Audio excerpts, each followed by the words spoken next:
What's up? What's up? What's up, everybody? Welcome back to TD Fans Talk, home of the real Miami Dolphin fans. Guys, we are live here late night. Well, not so late night. It's about 10:30 on here on the East Coast. I haven't done a show in about 2 days, so I wanted to go live just to hang out with you all for a little bit, answer some questions, and talk about our future.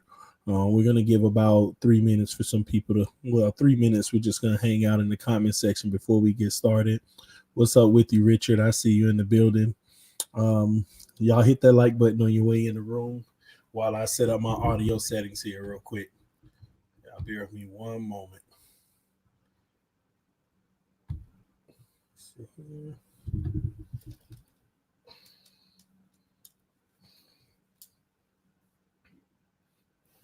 Shout out to the first mod in the building, Powerhouse TJ. What up with you, man?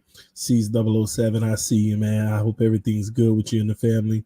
Hoping your family had a great Christmas, TD. We did, Holden, man. It's been nothing but a blessing, man. It's just been great times. I'll just put it like that. Really good times, man. Really enjoyed this Christmas. One of the best Christmases I have ever had in my life. So I thank God for that, man. Just amazing. Um, hey man, I thought your wife did a good job. Keep up the good work. Oh man, y'all don't want to get me started on that. She just keeps gloating and gloating and gloating. See, my live stream have over 5,000 views, more than your live stream. I'm just like, oh my gosh, babe, calm down. You did a great job. It was a close game, so more people came to watch. I had to downplay it, but yeah, she just keeps gloating, man. JD Diesel, what's up, man? Happy holidays, TD. Same to you, JD. Fins up from Arizona. Our Arizona in the house. Don't forget the late Christmas present coming when the Patriots lose the draft pick and money for cheating.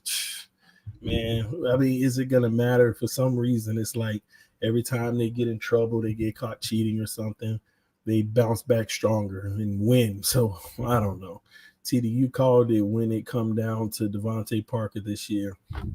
I called a lot of stuff, man. Jay, or another thing I called Jay that I haven't been talking about?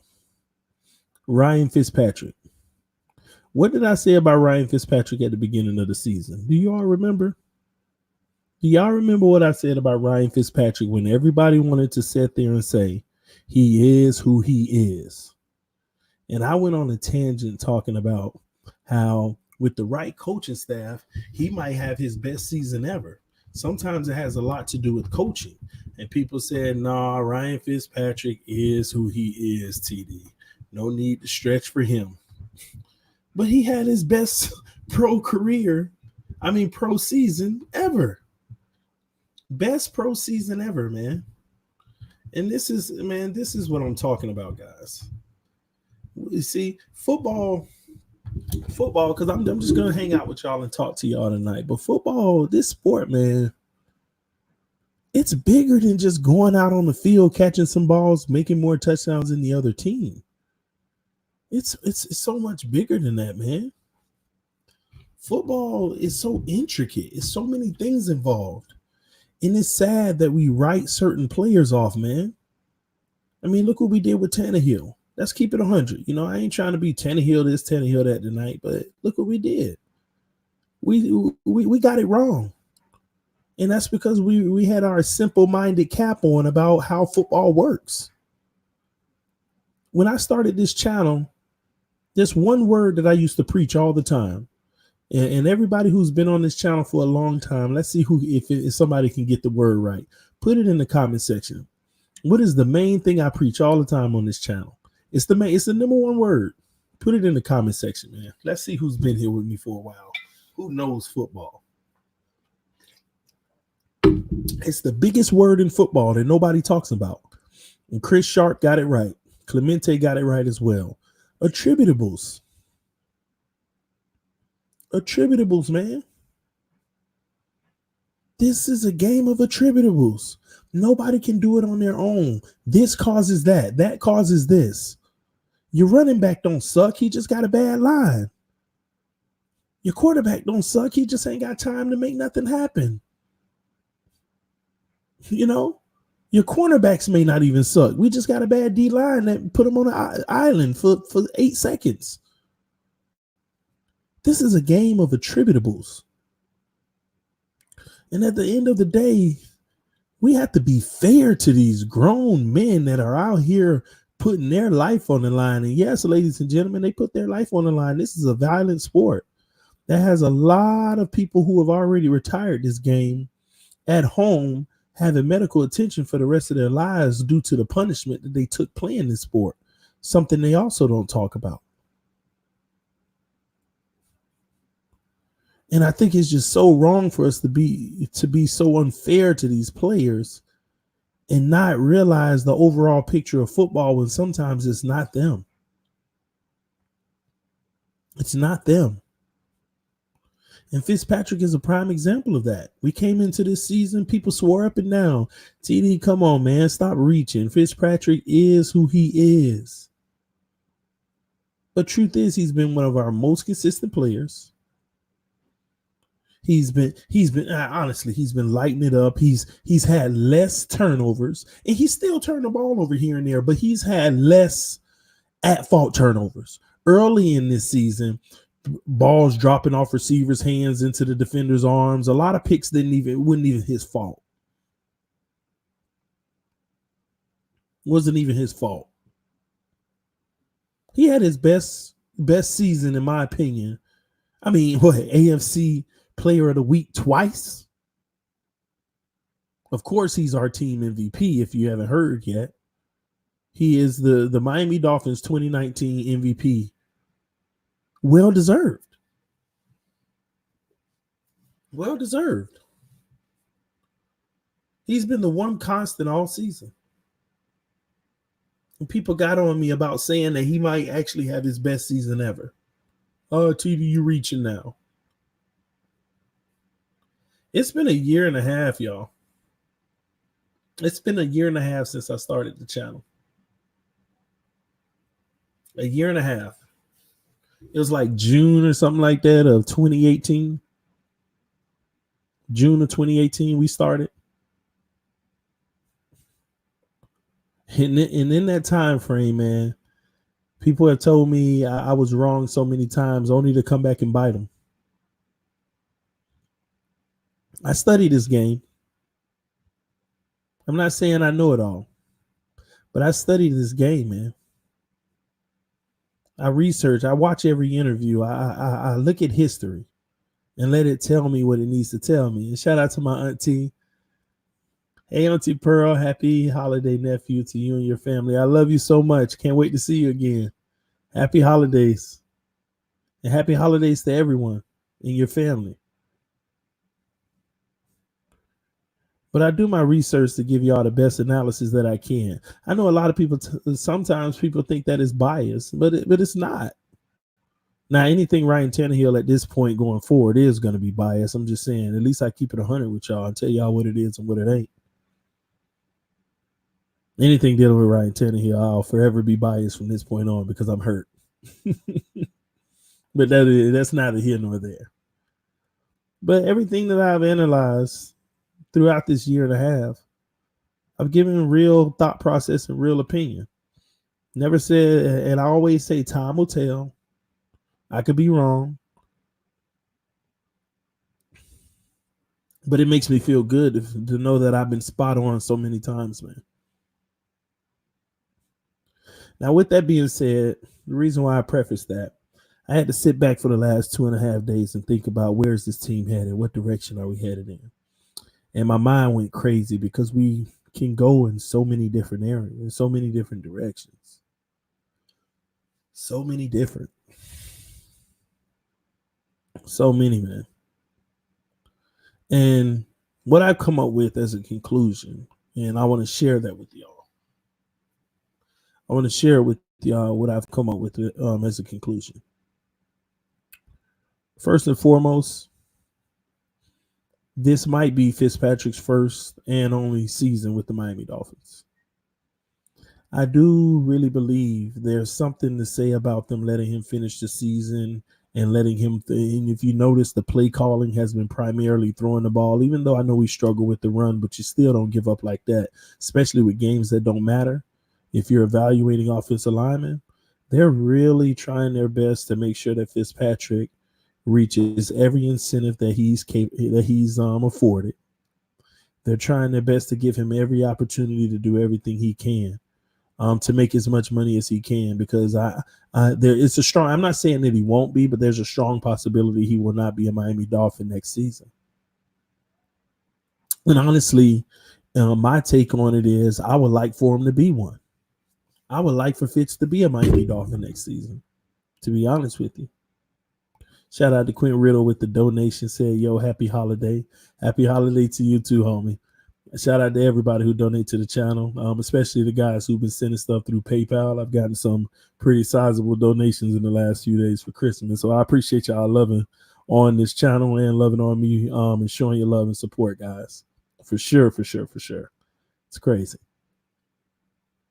But Fitzpatrick, man, I would like for him to be a Miami Dolphin next year, even if he doesn't start. But I don't know if that's actually going to be the case. I think that they may allow him to walk. He's going to be a backup somewhere, and they're going to say, hey, keep our number just in case, you don't get picked up, and, we might want to bring you in anyway. But this offseason, oh my gosh, y'all realize that we're only like a month and a half away. Like, wait, when does free agency open? I know we got some football enthusiasts in the comment section. Y'all got to remind me, because it's one of them things I always have to look up. But I know somebody knows. What day does free agency start again?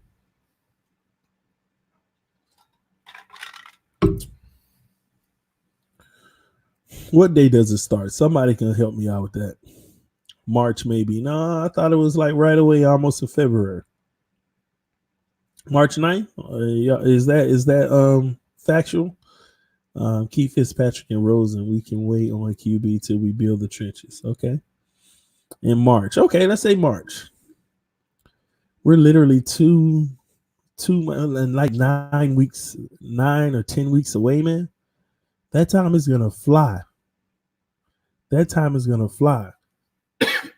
If you recognize, we're gonna shoot through these playoffs, all this great playoff coverage, and we're gonna look up and watch the football, watch the Super Bowl in February. We're gonna sit back and see who get fired. We're gonna sit back and see who get cut. We're gonna sit back and watch all these things going down. And we're gonna be wanting to pull our hair out during February, because we're gonna be talking about so many different scenarios. So many, man. So many. And our draft is going to be determined off of our free agency. Our draft, what we do in the draft, is going to be as a result of what we end up doing in free agency. And I could tell y'all now, man, here's my free agent hot commodities. I ain't giving you player, I'm giving you position. What I want the Miami Dolphins to find in free agency, and not the draft unless they're doubling back, I want them to find their guards in free agency. I want 2 of them. I want us to find a cornerback in free agency. I want us to find another top-notch receiver. I ain't saying elite. I'm just saying top-notch. I really personally don't feel somebody like Cooper is elite, but he's top. I want a top one. I want to add one more running back. I want a really good one. I want a good running back. Not saying Balaj can't get it done, but I still want another good one regardless. So in free agency, 2 guards, a cornerback, a wide receiver, a running back, and that's where I am. That's it. That's where I am. That's what I want in free agency. Because in the draft, I want us to go get a tackle. In the draft, I want us to go get a safety. In the draft, I definitely, over all of these things, I want us to go get a defensive end.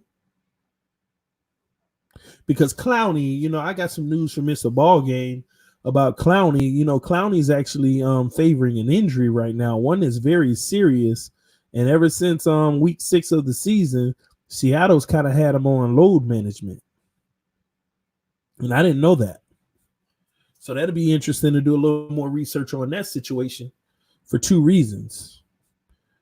To where if we pursue him and try to get him top dollars, we might want to pass on that because of the injury.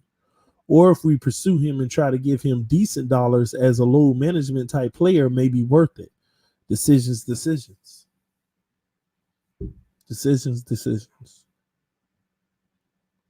And regardless of what happens this Sunday versus the Patriots, a lot of people, I just want to beat the Patriots. Listen, I'm going to be honest with y'all. Y'all know I ain't going to listen. In my eyes, I'm the biggest Miami Dolphin fan there is. And I expect y'all to feel the same way. But for some reason, like the first time in my life, it's like, I don't care if we beat the Patriots or not. And it ain't even because of a higher draft pick. It's like, let's get this season over with so we can get to the fun. That's where I am right now. Yeah, we're going to watch another game, and it's going to be amazing to see it. But I'm at a point, man, let's get this show on the road. Matter of fact, I'm also excited about seeing this year's playoffs. I really want to see this year's playoffs. Evaluate teams, See, this is one thing I love doing outside of the Miami Dolphins. I love evaluating how teams are constructed because I give my own opinion about teams. And I can't prove it until time passes. I'll give you an example. And I'll let you all play this little game with me. I want y'all to name a top team in the league, and I'll tell you how they're constructed and what the problem is or why they're straight long term.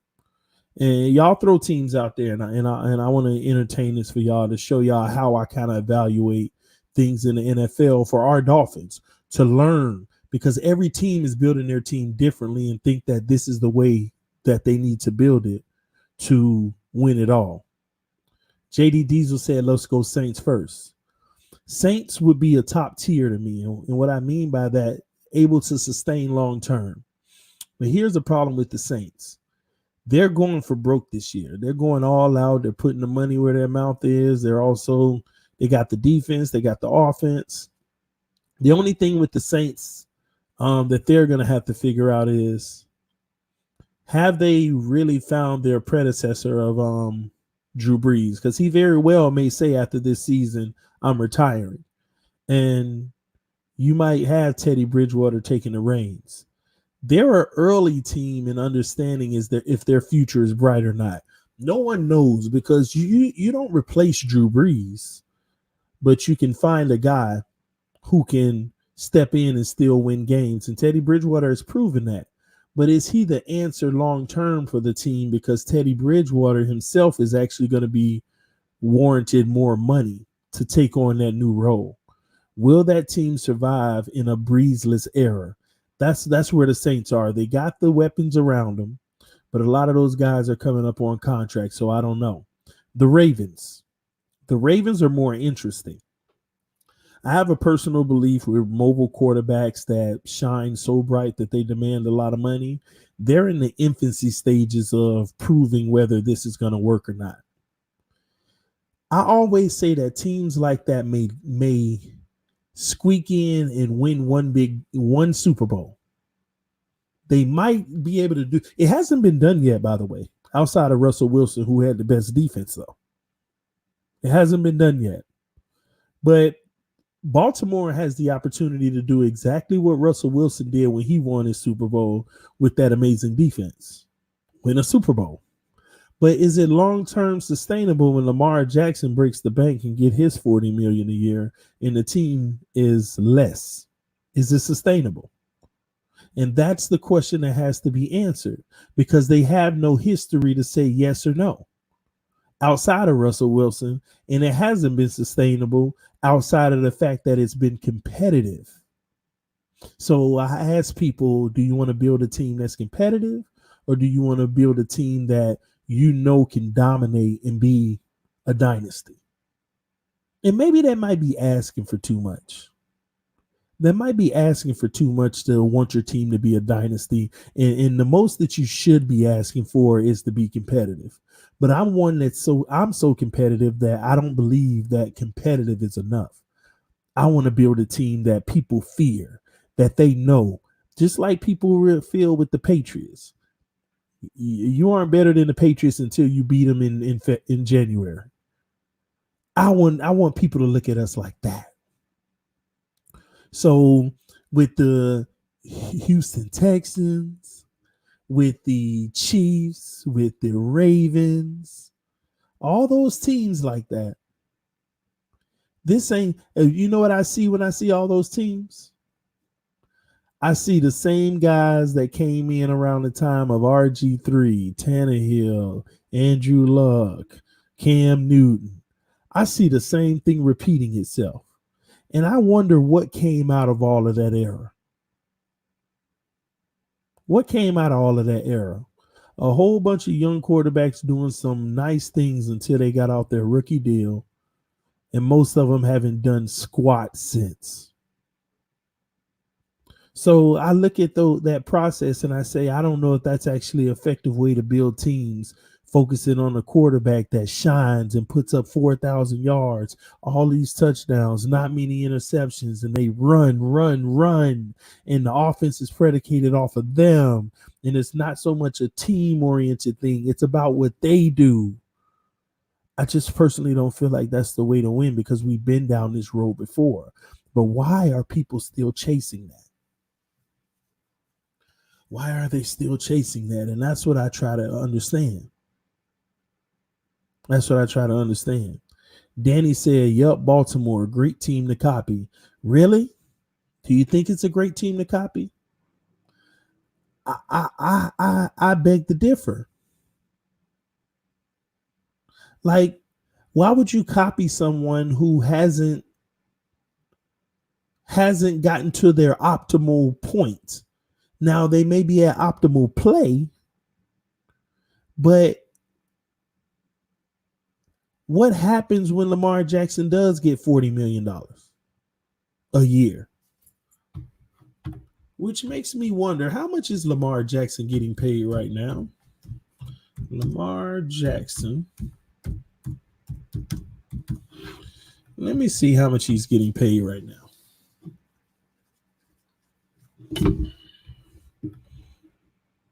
One moment.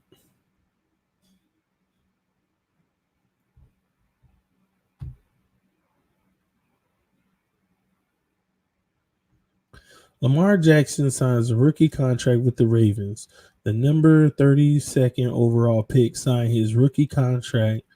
The deal pays out $9.47 million with a $4.7 million signing bonus. Hold on, I want the actual per year. Yeah, I'll get it. Give me a second.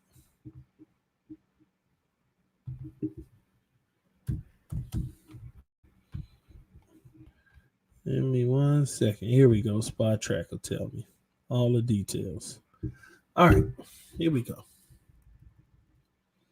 Lamar Jackson, 4-year, oh my gosh. 4-year, $9.5 million. Did y'all hear me? 4-year, $9.471 million. 2018, which is last year. 2019, he's only on the second year, which he's making less than $1 million. 2020, 1.3, and 2021, 1.7. Do y'all see what I'm talking about? And people say you gotta follow the Baltimore. You have to follow the Baltimore Ravens, the way they built the team. You don't know if the way they built the team worked until 2022, when he's no longer on a rookie deal. People think that a team is supposed to be built the way it is when a quarterback is on a rookie deal. If Lamar Jackson continues this play, his extension will put him around 42 million a year because the salary cap is going up 3 times before he get his money. It's going up. So you mean to tell me a guy who's making $1 million a year goes to 42 million? Do you know that's a $41 million difference? Where are you getting that 41 million from? Yeah, the salary cap will be going up, and let's say it goes up in the 2-year time frame about 18 million. Hoorah. That's good. You give him all that 18. But you're still coming out about 23 million more. Not only are you coming out $23 million more, what people don't realize is this. When the salary cap goes up, you can't look at it as, oh, well, now we got enough money to pay our guy. That means every position's value goes up. What was in free agency last year that you can get for $7 million, if the salary cap goes up $10 million, now that $7 million guy is worth about 7.6. But you have that all the way through your roster. So when you're trying to sign guys, the price went up across the board, not just for the quarterback. And this is what people ignore. They ignore the fact that a guy making $1 million today and tomorrow he makes $40 million more, like it's not going to affect the team. Like it's not like you're not going to lose any talent. That is common sense that you will lose valuable talent. You will lose $40 million worth of talent to sign the same guy. So how does a team get better by signing them? How does a team get better by signing them? You don't get better by signing them. You get worse. And people continue with this notion of, well, what are you going to do? Let them walk?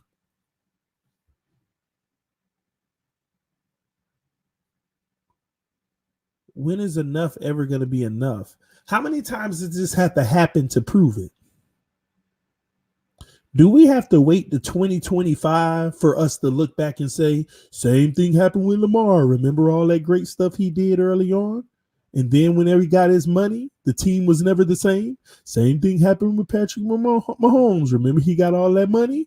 And then the team was never the same. Same thing happened with Deshaun Watson. Remember he got all that money and the team was never the same? And when we're saying that 6 years from now, in that new era of, oh my gosh, John Doe is going to be a $60 million guy, but he's worth it. And I'm preaching the same thing, saying, when is enough enough? You can't keep paying these guys. Well, we're just going to let them walk? Are we going to keep the insanity going? Cam Newton, all these guys, they already proved it to us.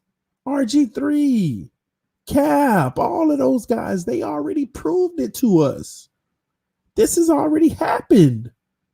We've been through this.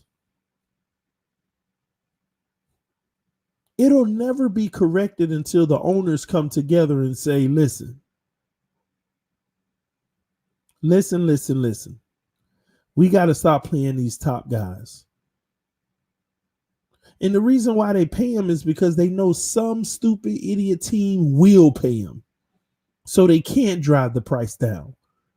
And that idiot team is going to pay the guy. Just like I said, Jacksonville shouldn't pay Foles. And what is he doing now? Can anybody tell me that Foles is worth the money? Mariota was making $25 million a year and got benched by Tannehill. Still making $25 million a year sitting on that bench. Is he worth it?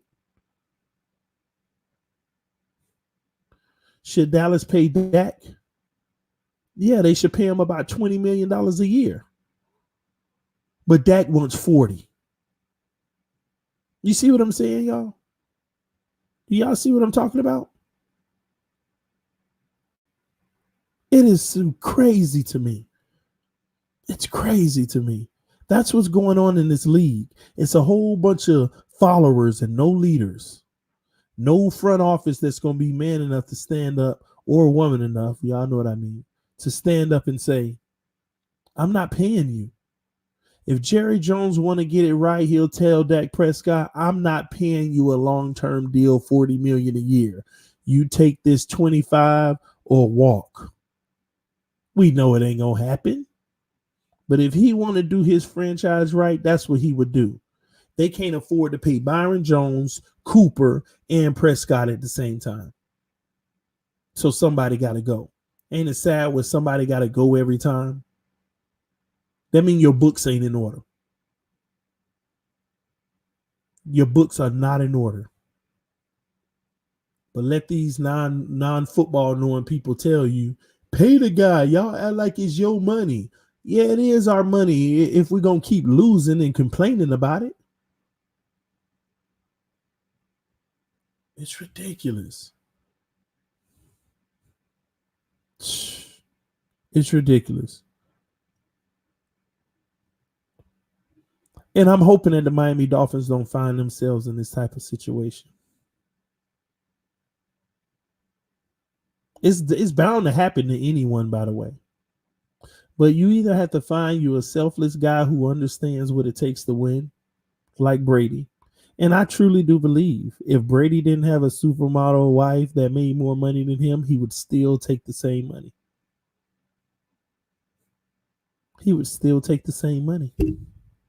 I do. Everybody want to say, yeah, but his wife. No, who cares? He's still making millions. I think he would still take the same money. Because you know what people don't realize? Paying you $40 million a year is not as valuable as paying you $25 a year and you winning Super Bowls. When you're winning Super Bowls, you start to become someone who is a high commodity that will make money exponentially off the field. Not just off the field, but your legacy will make you money. Your being enshrined will make you money. It will make you money. We need to find a guy who's not looking to break the bank. I ain't saying to be disrespected. Everybody deserves to get paid, but understand where that getting paid falls in the realm of this team being successful. That's the type of guy we got to find. And if we can't find that guy, we got to be so good in our scouting that we find a guy that we pay for 4 years. And hey, if he ain't that type of guy, go find another one that we pay for the next 4 years. Or do it the real way that I prefer. Find a quarterback that is slightly above average and give him the best defense and the best offensive line and run game that you can, and you're still going to be a threat every year to possibly winning the Super Bowl. Find that middle of the road guy that's slightly above average. Give him an A1 top 5 defense and a great offensive line in a run game. You never go wrong.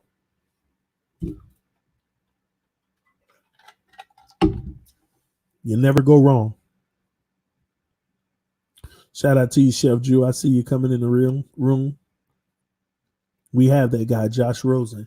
I'm not debating that either. But are the Miami Dolphins patient enough to say Rosen can be that guy? We just got to put. See, people think something's wrong with this picture. Watch this. When I say with Tannehill, he's the type of guy that needs everything around him to be right for him to be great. What's wrong with that? What's wrong with that?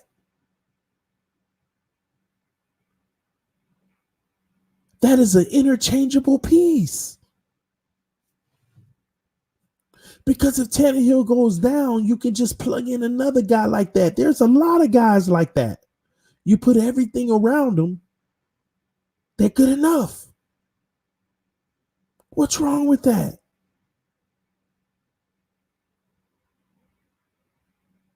Nothing. Flacco was like that.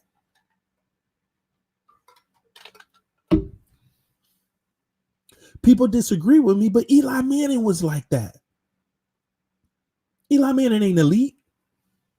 Yeah, he going to the Hall of Fame. That's because he got 2 Super Bowls and he's a Manning.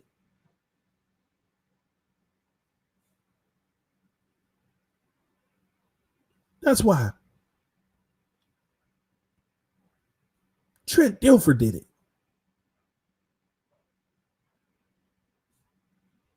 It's all you need is above average.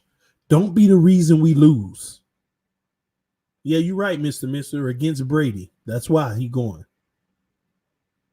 But let's not sit here and say Eli is elite.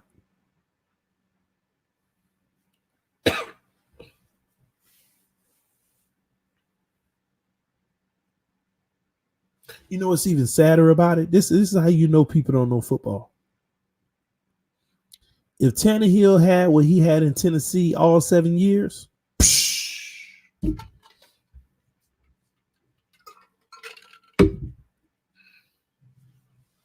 if Tannehill had what he had in Tennessee all 7 years with the Miami Dolphins,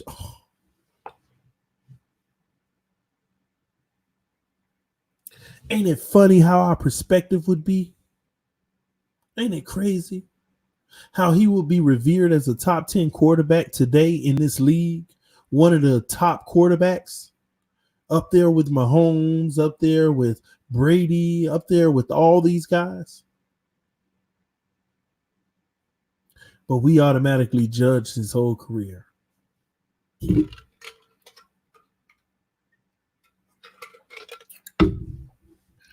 It's crazy.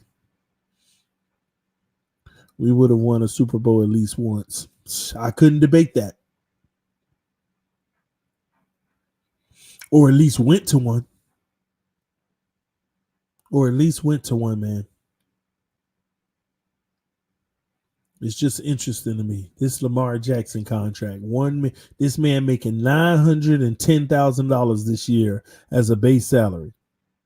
Now, mind you, he does get a signing bonus of $1.2 million. Hoorah.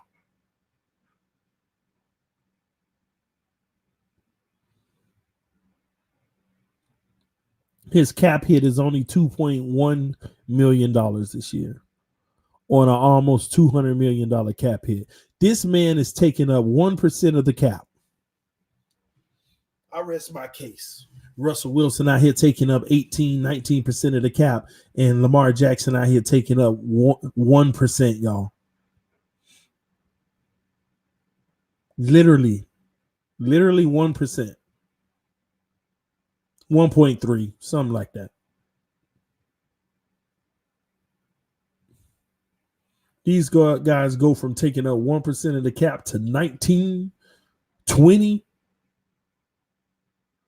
and people don't see nothing wrong with that.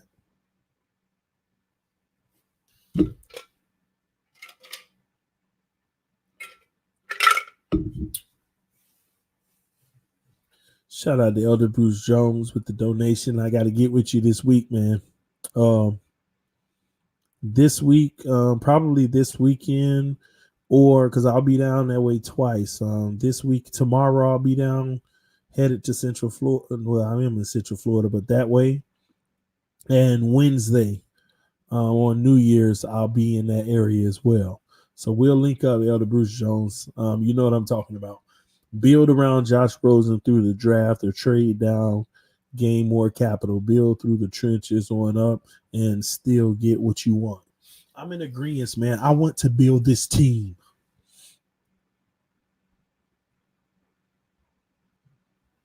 I want to build this team. Not a quarterback, the team. Aren't you tired? I mean, what was the difference from Dan Marino making y'all feel good and still couldn't stop the other team from scoring? What difference did it make? If Dan Marino didn't teach us more lessons than ever, Dan Marino should have been the one who taught you every lesson you needed to know about this game. Oh, you got to have an elite quarterback. Did we not have one? Where did it get us? How many years did Dan Marino play? Y'all let me know in the comment section. How many years did he play?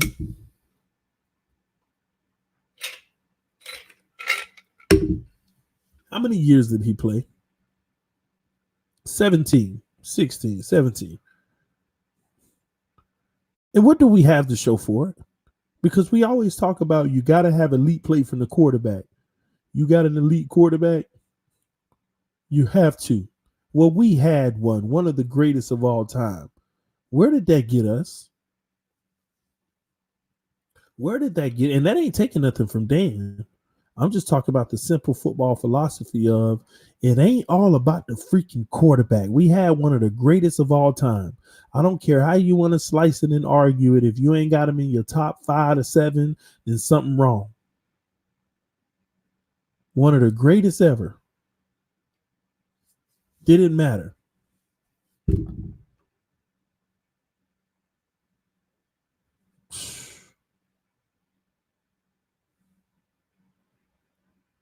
It's crazy. No running game ever. Well, however it was sliced. I don't care if it wasn't a running game, it wasn't an old line, it wasn't a defense. However, always missing something. One Super Bowl appearance in 17 years. Is that something to be happy about? One appearance in 17 years. Is that something to even for us to even be like, yeah. AFC champ, obviously, because you went to a Super Bowl. But are we supposed to be excited about that in 17 years? I mean, if somebody brought you to the table today and said, hey, in the next 17 years, I can guarantee that you go to the Super Bowl once. Would you take that? I want to know in the comment section, do y'all want to take that? If they didn't say you were going to win it, they just said you're going to go once. Would you take that? Would you settle for that? Would you freaking settle for that? All you got to do is sign on this paper right here, and we can guarantee that you'll go at least once in 17 years.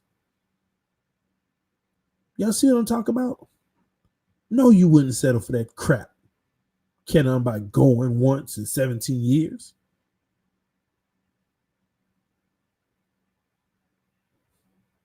But that's the notion when people say, oh, you need an elite quarterback. That'll make the difference. That'll make the difference. And they ignore everything else that you need on that field. You see, these are them people that to me don't know football enough. I'm just saying. Can't wait to get back on it with those guys.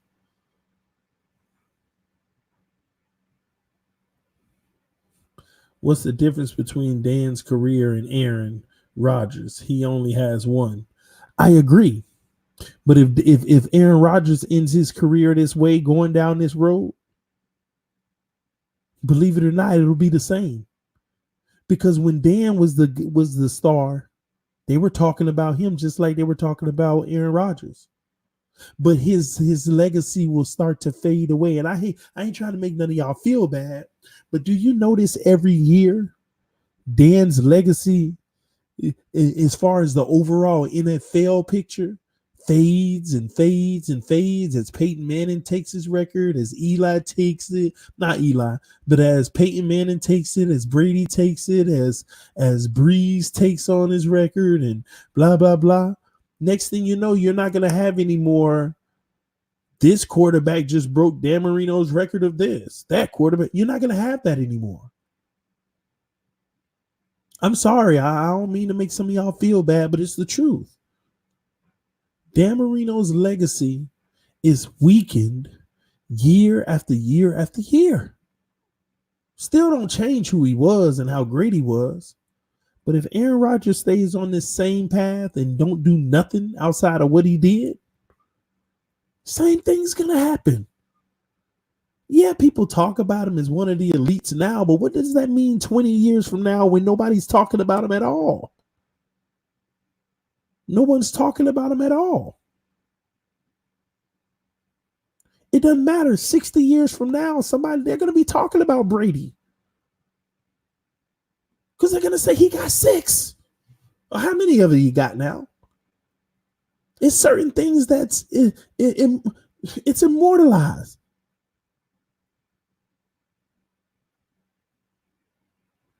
Certain things is just immortalized.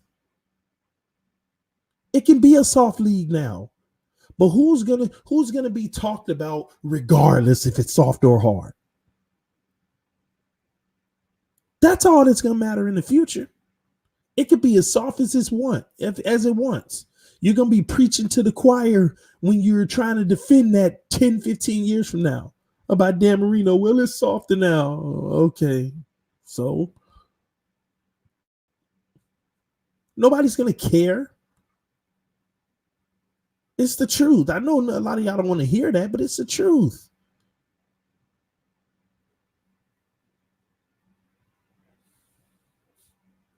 Corey said, I lived through Dan Marino's career. It wasn't worth it. Excuse me. Didn't have the 5-yard rule on wide receivers. Like I said, it don't matter what rule there was. This ain't basketball. This ain't basketball where you comparing one player with another player. This ain't basketball. Basketball don't have the same attributables that football has. Basketball don't have the same attributables. And at the end of the day, let me tell you something. We can make that argument about stats. We can say, oh, this person got that many yards only because of the new rules. But when it comes to winning, just straight up winning, Brady is immortalizing himself. 6 Super Bowls. The quarterback. Come on, man. Nobody gonna be talking about no Dan Marino. And that's my homie. Nobody gonna be talking about him, man. At all. And everybody, oh, cheaters. Brady also cheated. But guess what Brady gonna be able to say? Well, I didn't cheat. Well, they say you did, Brady. Well, when they say we cheated and they took away what they thought we were cheating on, we won the Super Bowl the very next year. Then when they say we were doing that and they took that away, we won in the year after that. He gonna be able to come back and throw it in people's face, regardless of the asterisks. Knowing them, hey, they say we cheated 3 times. Then if you want to take away 3 Super Bowls, how many I still got? Oh, how many other quarterbacks got that? It ain't gonna matter. It ain't gonna matter. We can sit here and hold on to those words as cheater all we want. That still ain't stop him from making the throw. Never respected by his peers. Who cares? Hey, we having a real conversation tonight. You think he care about his peers now? He respected by his teammates. Them the only peers he care about. You think he care? Hold on. The highest status care about what everybody else think his status is. Now I can see if your status was among them and you're trying to fit in, but he's higher than every single person on the freaking field.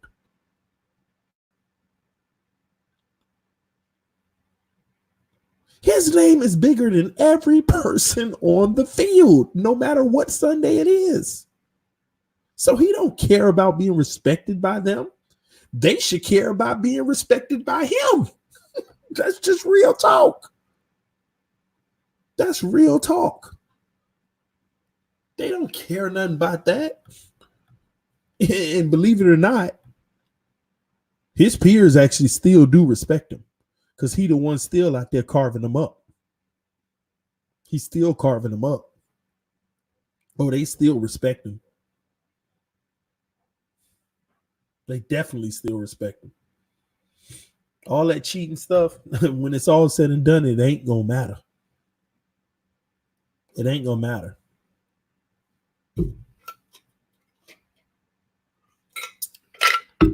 Just won't, man.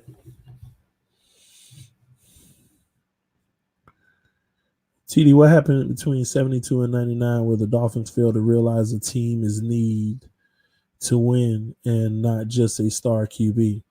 Well, we didn't learn from it, though. We didn't learn from it. I mean, after Dan Marino, we were still searching for our quarterback. And we still didn't learn. I agree, other Bruce Jones. I'm sick of him too, man. Yes, that is real talk. Belichick got the credit.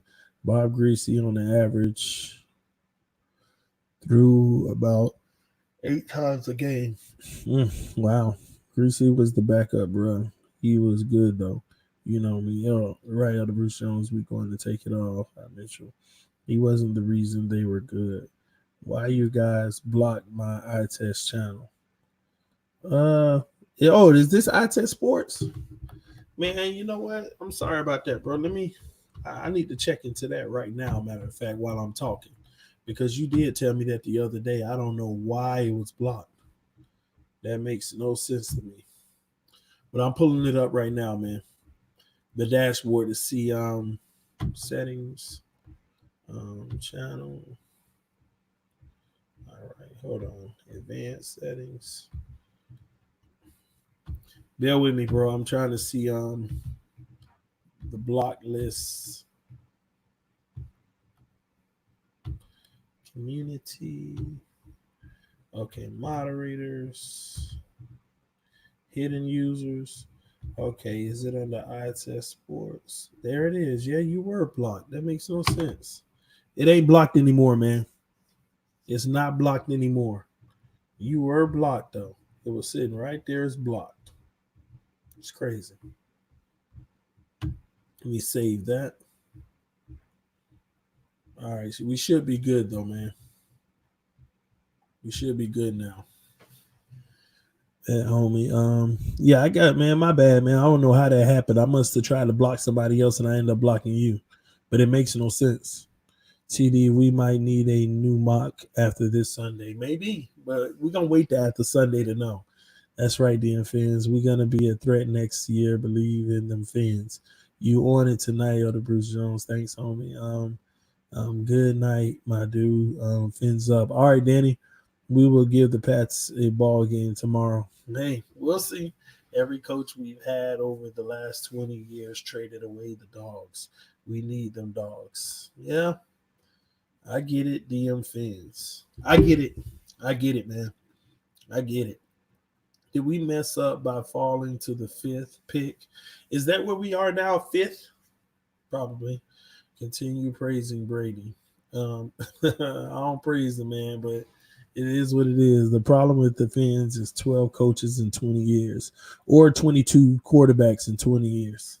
A couple games we dropped this year that we could have won. True, this show is excellent tonight. Appreciate you, JD, and everybody who added value. Thank you, Brown. Grief.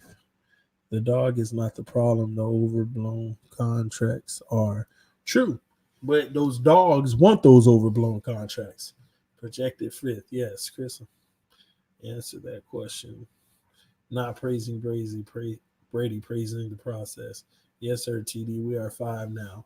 Gracie was the starter. The Pat White pick are the problem. Man, 5th. I don't like 5th. It makes me want to trade out.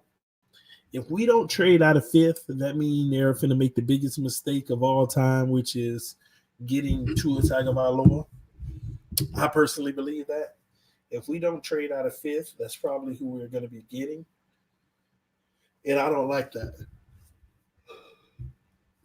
I do not like that at all. Whatsoever. Y'all bear with me. I'm pulling something up.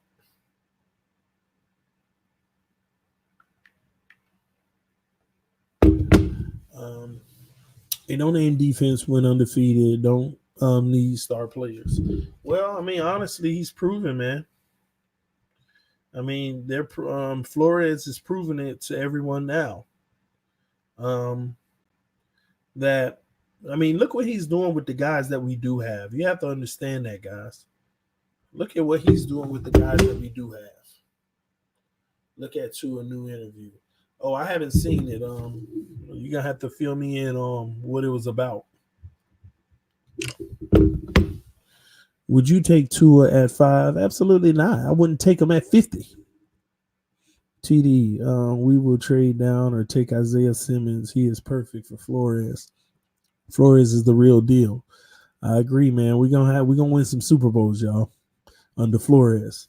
I don't think we will draft the QB. Flores say he sees Rosen in our future. I agree. And also, we haven't had a coach since Shula that trader a game plan around his players. Every coach we've had forces their game plan on their players. Yeah, we can only get better, right? Listen, man, I want a team of players who are students of the game, who are at home with that remote control clicking through different defensive sets or offensive sets. Excuse me. Trying to be the greatest at their craft, man. I want guys that want to get together on their off day and just go run reps to become perfect. I want guys to have a connection, man. I want guys to run. I want our offense. I want receivers to run option routes. I want the receivers to be on a go route where the safety and the corner are right there with them, but they know, okay, I'm 40 yards down the field and I'm being covered well. What am I supposed to do? Excuse me. Stop and come back towards the quarterback. I want receivers that's going to do stuff like that. So when your quarterback back there scrambling, the deep ball isn't there, he's going to throw it about 40 yards anyway because he knows his guy's about to turn around and come back and might make a play. I just want high efficiency. I want us to be operating at the highest level of efficiency, offense and defense. I want to shut down defense. I want a defense where our D line is giving every offensive line hell, quarterbacks all kind of fits. They got to rush to throw the ball. Our cornerbacks are just eating, picking everything off. Our linebackers are laying heavy hits. Our linebackers are just on the blitz and just destroying quarterbacks. I want it all. I want it all.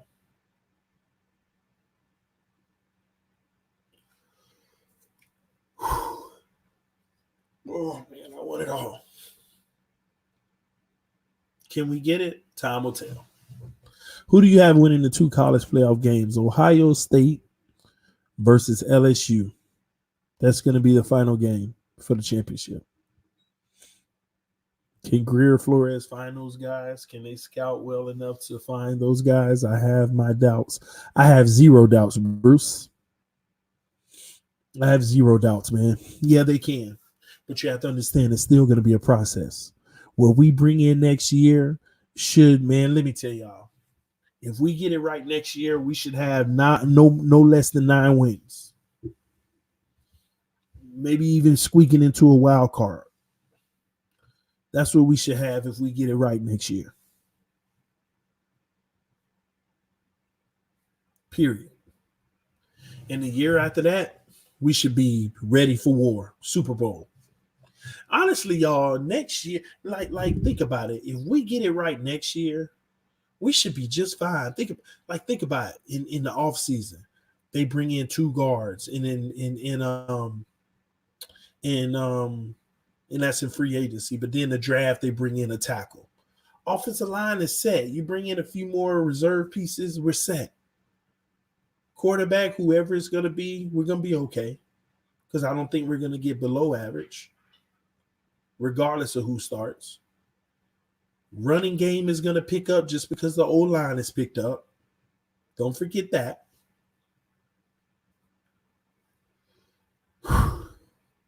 Wide receiving core is already shaping up to be great, and we're going to pick up one more. We're going to be all right offensively next year as long as we get 3 new pieces on the O-line. I believe it. But the defense is where we need all the work, believe it or not. I know we did some good things on defense this year, but listen, we need two great defensive ends.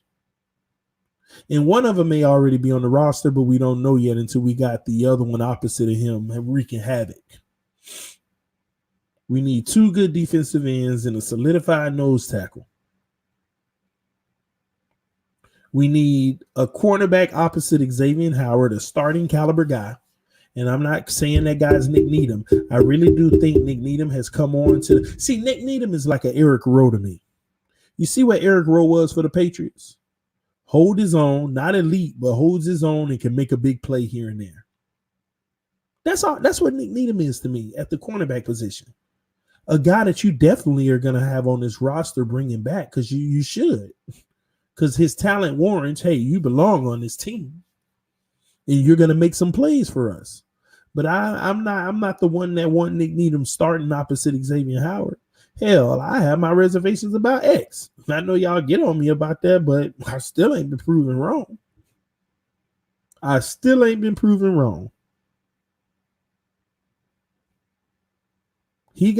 since he got paid, what have we saw?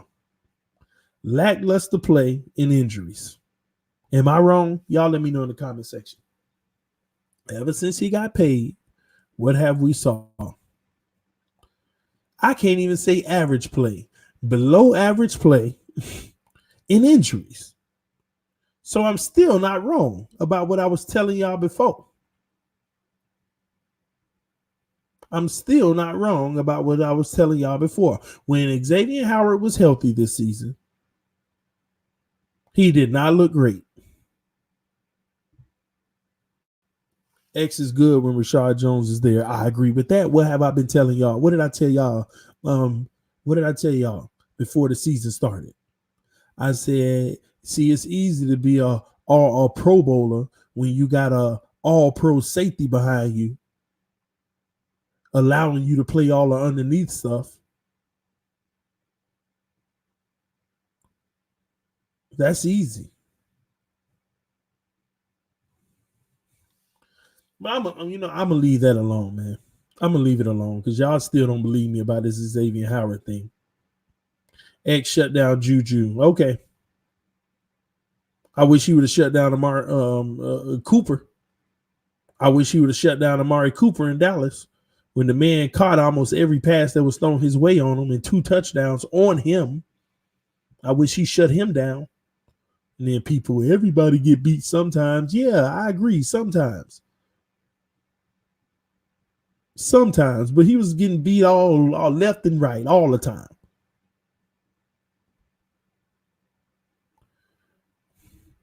I'll leave it alone, man. The jury's still out on Xavier Howard when it comes to me. So no matter what, we need another starting corner. It's easy for people to say, yeah, but Needham is coming on. Nope, give me a starter anyway, because if Needham keep coming on, then you might look at, hey, with X injury history anyway, you need another starting caliber corner. Even if it ain't replacing Needham, it might be replacing X because he always hurt. So we got to get us a corner. We also got to get us a safety.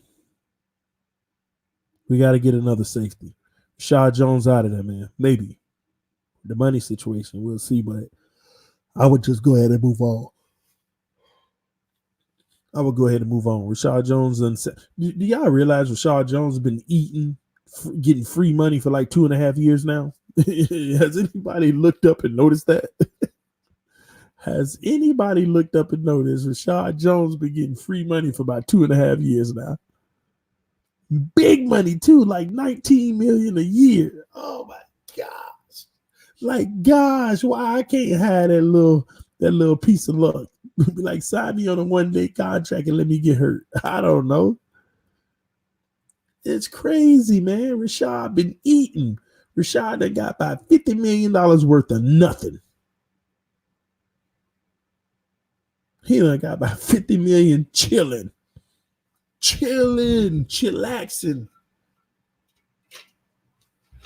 Yeah, I'm starting to think Rashad Jones be at home aggravating his own injury. Nah, we need this timetable to extend a little more.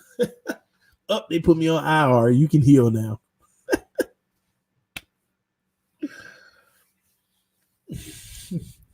They deactivated me for the rest of the year. All right, we can heal now. Oh my gosh.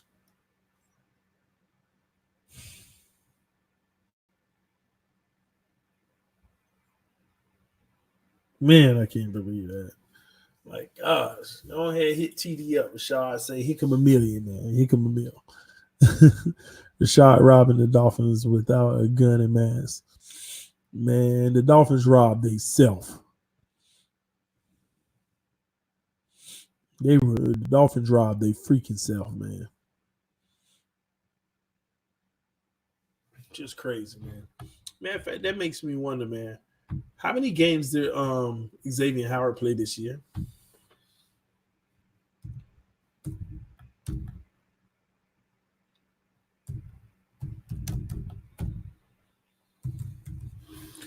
Anybody know how many games this man played this year?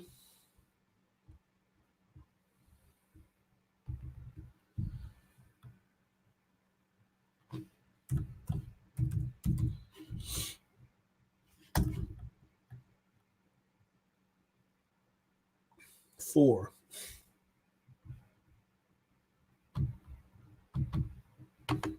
Y'all gotta be kidding me, man.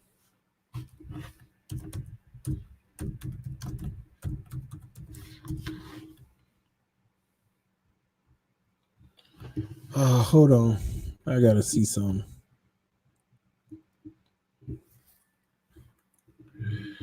Kimmy cap hit. I'm looking at.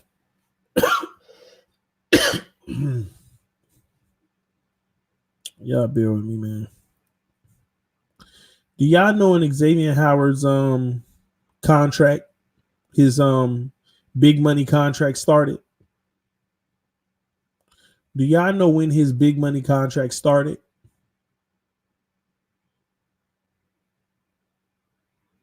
Let me know in the comment section if y'all know. When did Xavier Howard's big money contract start?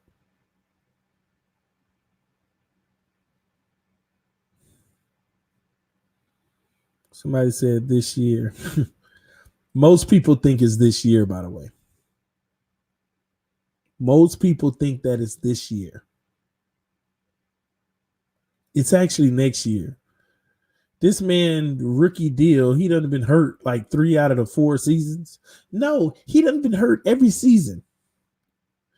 4 years, this man done been hurt every single season. Do you know what his base salary was this year? $1.3 million. But he also got a signing bonus of $2 million for signing his new deal and a roster bonus to give him some extra cash at $7 million.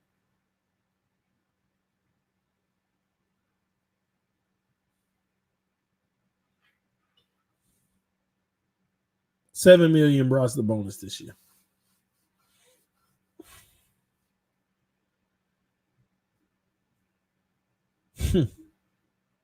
Interesting.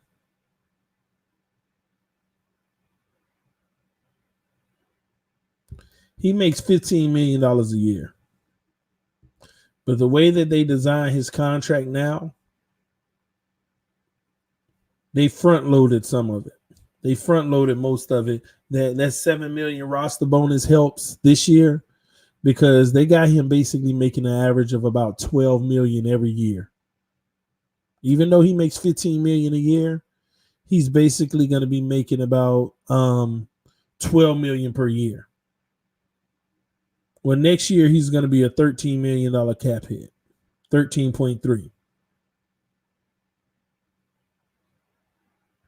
We got 5 years of Xavier Howard.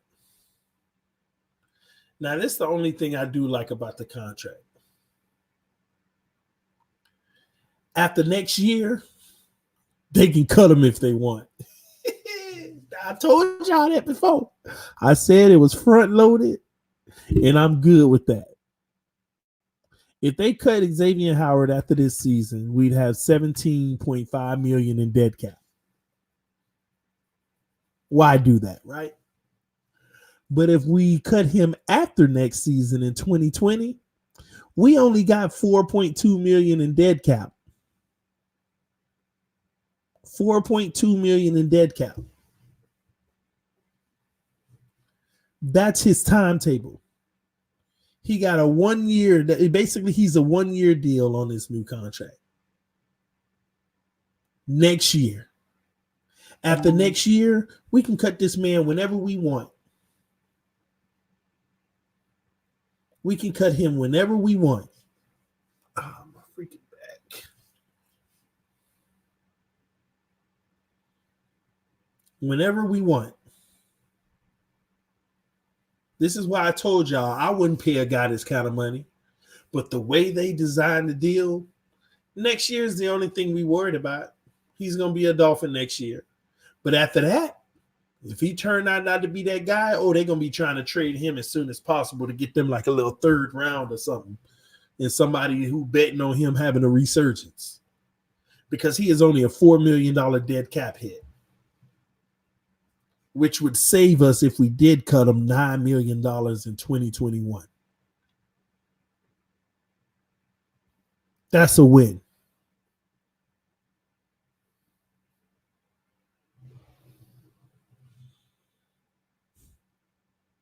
That's a win. And if we kept him another year after that, in 2022, the dead cap is only 2.8 million. Yeah, of course, keep X, because we're waiting on him to have the one season. We ain't even waiting on him to have an elite season. We just waiting on him to have the one season where he plays 16 games. Is that fair, ladies and gentlemen?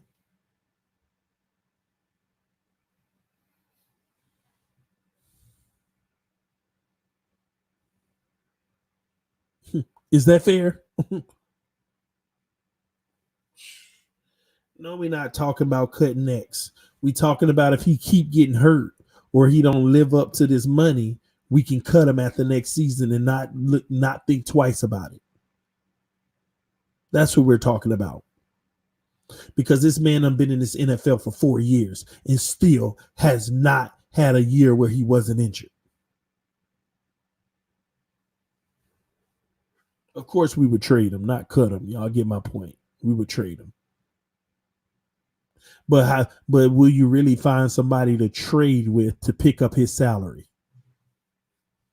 Well, yeah, they would, because it's expiring. But they basically be saying that, hey, yeah, we're gonna pay $13 million.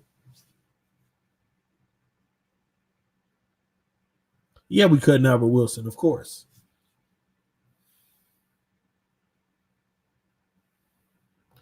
The X conversation is all based on ifs. Yes, it is.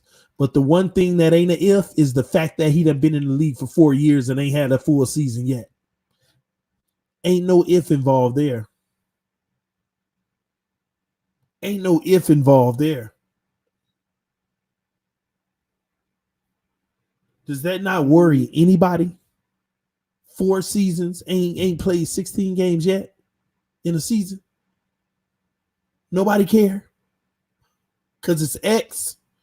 Really? That's what we doing now? It's X, so it don't matter. Yeah, I don't care if he plays 4 games a season, TD. It's still X.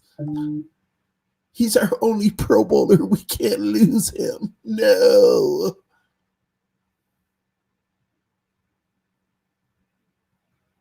No. We just can't lose him. He's the only one that's been a Pro Bowler. If we lose our only Pro Bowler, it's like, who are we? Who are we? I don't care if he allows 8,000 touchdowns next season. It's X. He's a one-time Pro Bowler. We can't lose him. No. He's our only recognition. I'm still waiting on the teal jersey of X to come in the mail. No, TD, don't talk bad about X.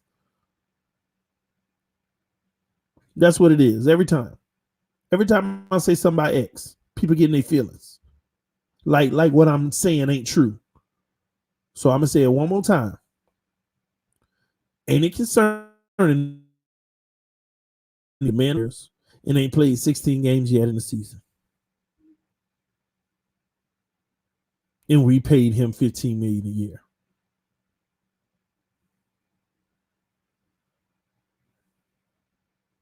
It concerns me. You got any positives to say about X? Yeah, he was a Pro Bowler. That's positive. Oh, another thing. He might be playing game 1 next season. I can't guarantee anything after that. That's positive, though. Oh, didn't he have 7 or 8 picks in this Pro Bowl season? That was positive.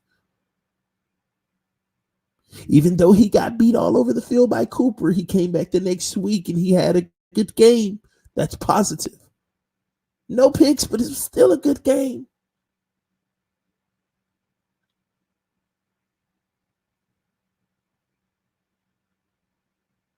TD hates X.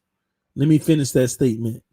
TD hates that X hasn't been on the field for a full season to help this team. That's what I hate.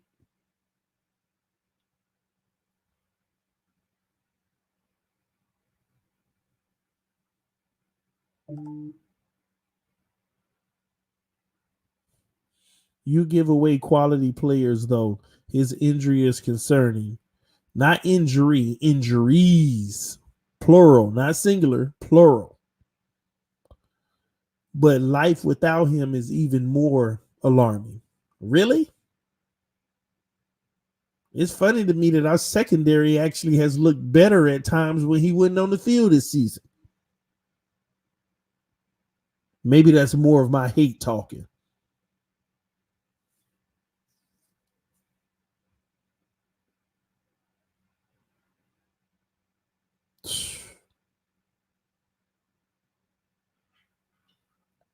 It's sad, man. I hate whenever I see talent on the sideline. It sucks, man. It sucks. How I'm gonna be hating on somebody that ain't even on the field? Do y'all hear yourself? TD hating. How I'm hating on somebody that ain't even on the field? You got to be on the field for me to be hating on you. You got to be producing and doing something, and then I'm talking negative about you. That's what you call hating. Some of y'all hating on me right now because I'm on this mic producing facts, and you still hating. That's hate. How I'm gonna be hating on somebody that ain't even doing nothing to be hated on? It's that simple. If we gonna keep it 100 here, am I wrong? Don't you got to be on the field balling out and then TD saying negative stuff about you? That ain't that hating? But if you ain't even available, ain't even on the field, ain't playing, ain't doing jack squat for the team, ain't helping us or nothing, and y'all call it hate? Come on, man. Absolutely, absolutely no sense whatsoever.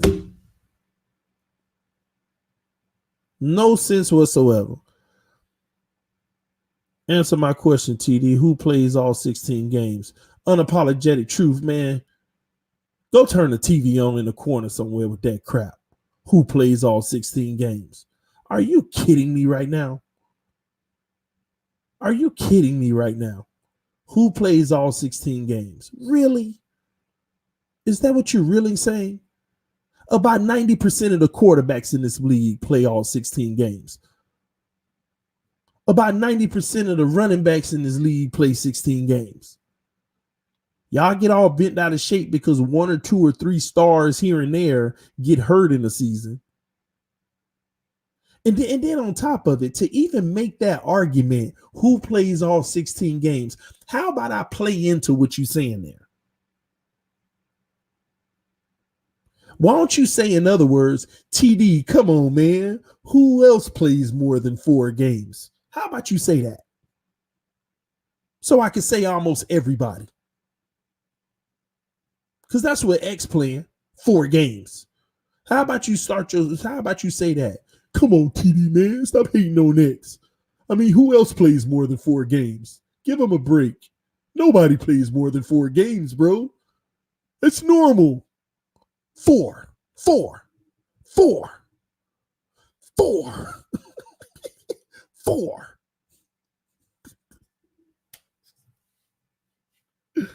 Oh my gosh.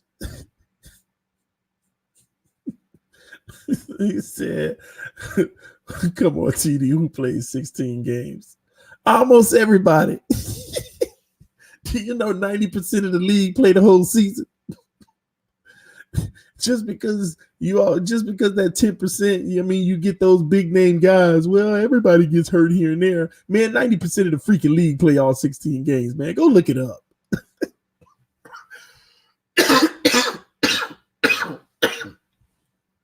Oh my gosh, man. That's a fact, man. 90% of the freaking league plays 16 games, bro. If you're a starter, 90% of them. Shout out to Matthew Foster with the donation. Got me coughing, man. Oh, man. Come on, TD. Who plays 16 games? Oh, my God. Oh, man. TD, when you have a chance, can you please put the link in chat? Man, hold on, man. Oh, this is funny, man. Oh, man. This is funny. Who plays 16 games?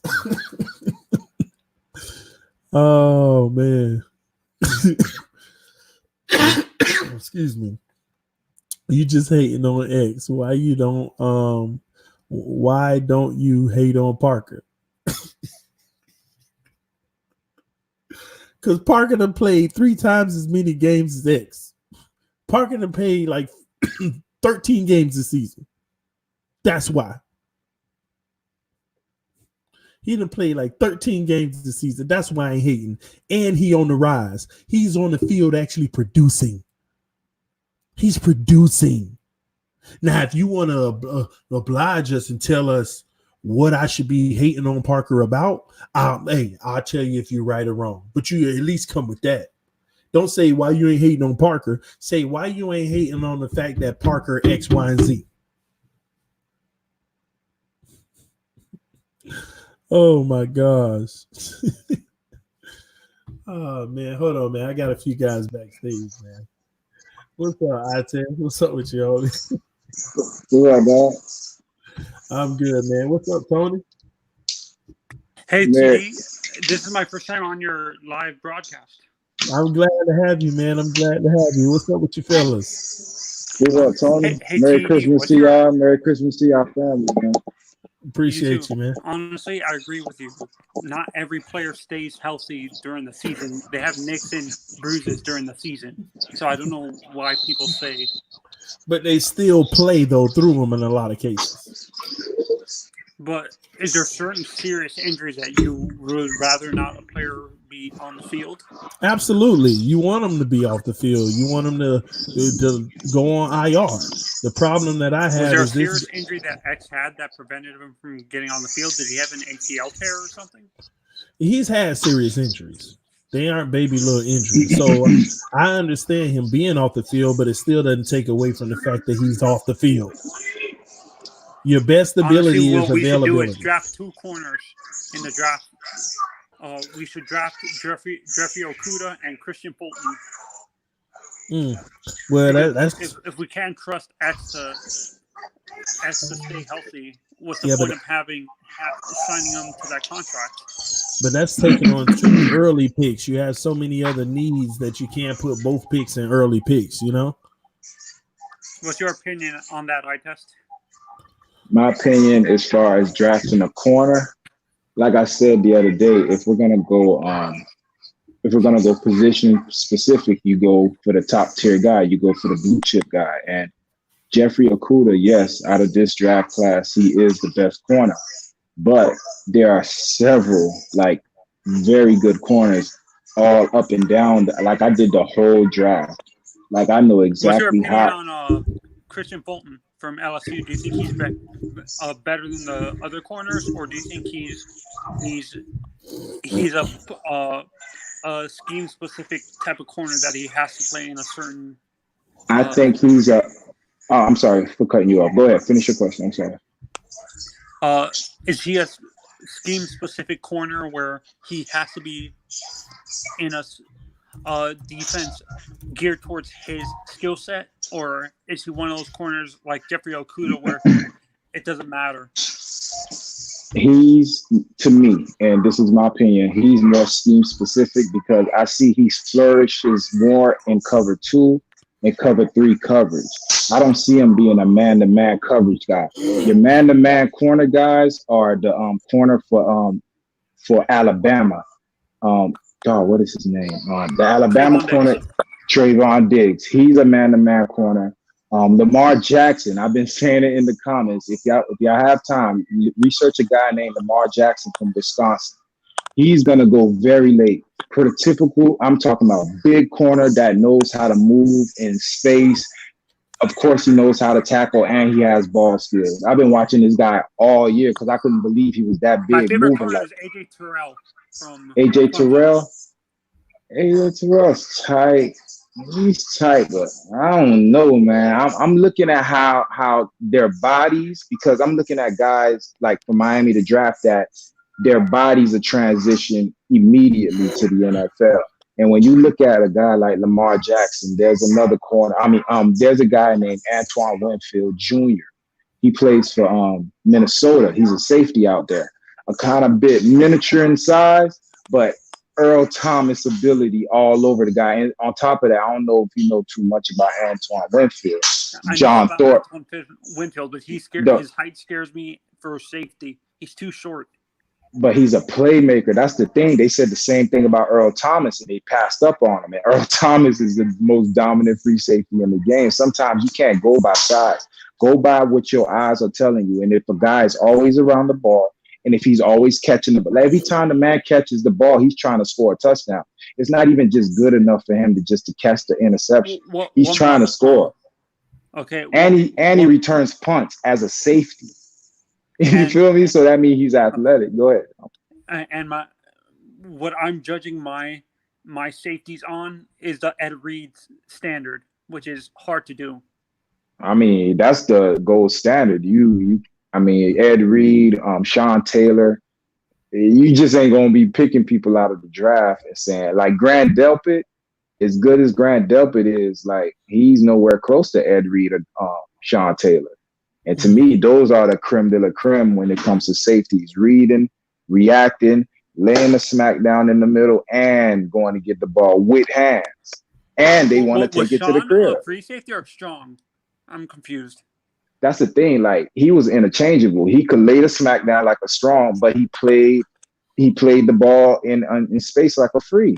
So he was just a playmaker. Certain people are just playmakers. They're not position specific. You just say, all right, get the ball. You feel me? Sometimes you'll have Ed Reed playing corner on certain people. You feel me? Like they just like they certain matchups. You get a playmaker back there. You let him survey and read through traffic and go get the ball. Grant Delpit is good at reading through traffic. He's good at all that other stuff. My only thing is they're gonna have him put on weight. So I don't know what's your opinion on Shaheem Carter from Alabama? Shaheem, I like Xavier McKinney more than him, even though Xavier McKinney is a bit more shorter in stature, but he has that Minka Fitzpatrick thing about him. You know what I'm saying? Like he's laying the wood, he's covering corners as a safety. He's covering receivers as a safety. So there's a lot of people in this draft. Like I said, like you could go up and there's a guy named Levante Davis for Florida. Florida State. Levante Taylor. Okay, so you know who I'm talking about. This guy was rated 5-star. I'm a Hurricanes fan. Of course I knew who that is. Okay, so you know exactly what I'm talking about. So I'm telling you, this draft has corners up and down. And I was thinking about like that the other day, and I was going through the draft, and I said, if Miami really want to like put a stranglehold on this draft, if they're gonna go a side of the ball, just go the whole side. Like if you're gonna go defense, do the whole defense. Like the drafts I put together, I've gotten 2 number 1 corners, 3 safeties, 3 linebackers, 3 edge rushers, and 2 defensive linemen. And I'm talking all these people are because here's the thing that to me that makes a GM. You could get people in the first, second, even sometimes in the third round because everybody knows those guys. Your team is made in the 4th, 5th, and 6th and 7th round. Rashard Jones was a 5th round pick. You know what I'm saying? Like that's the guts of your team. So it's those guys. On this draft, I did this for our Dolphins eye test. I traded down 2 times from the top 10. I drafted Grant Delpit. I drafted 2 offensive linemen. I drafted both Tyler Biadasz and Creed Humphrey. Creed Humphrey played all down the offensive line when he was in Oklahoma. He wasn't just a center. He played guard, so we can have him and Tyler as a center and him as a guard, and have him with Michael Dieter. What's your opinion? My thing is, like, they were the top 2 interior linemen in the whole country. Like, I think Biadasz is the top overall defensive or offensive lineman in the country. Derek Brown was the top defensive lineman. I wouldn't draft, and Creed was the runner-up to Biadasz as far as the interior line. To me, was he the runner-up for the offensive lineman award? Creed Humphreys was. Yeah, Creed Humphreys was the runner-up to Tyler Biadasz. Tyler Biadasz is the best O lineman in the country. You feel me? Derek Brown is the best defensive lineman in the country. But as far as like who's the best lineman in the country, Tyler Biadasz is the best lineman in the country. So you get him. I like the versatility with Creed, though. But Creed Humphrey. You understand what I'm saying? He can play down the offensive line. He's not just one position. I feel you, but it's now you gotta do. You know what I'm saying? I don't want projects. I don't want to transition people. And if he's just that natural and he could go there, okay, cool. But no, they say he was natural at both positions. He was okay. I mean, last stream, I told you how I feel about O linemen. I'm not going O linemen in this draft because to me, we could go O linemen and then I haven't seen us keep any O linemen in our past history. Not to saying that this time won't be different under this regime, but I want to get people that are coming in right now. Like I have people like every time I do my draft, of course, sometimes Jerry Jeudy and them are gone. So I go either Jeff Okudah or Derek Brown. Those are my first rounds.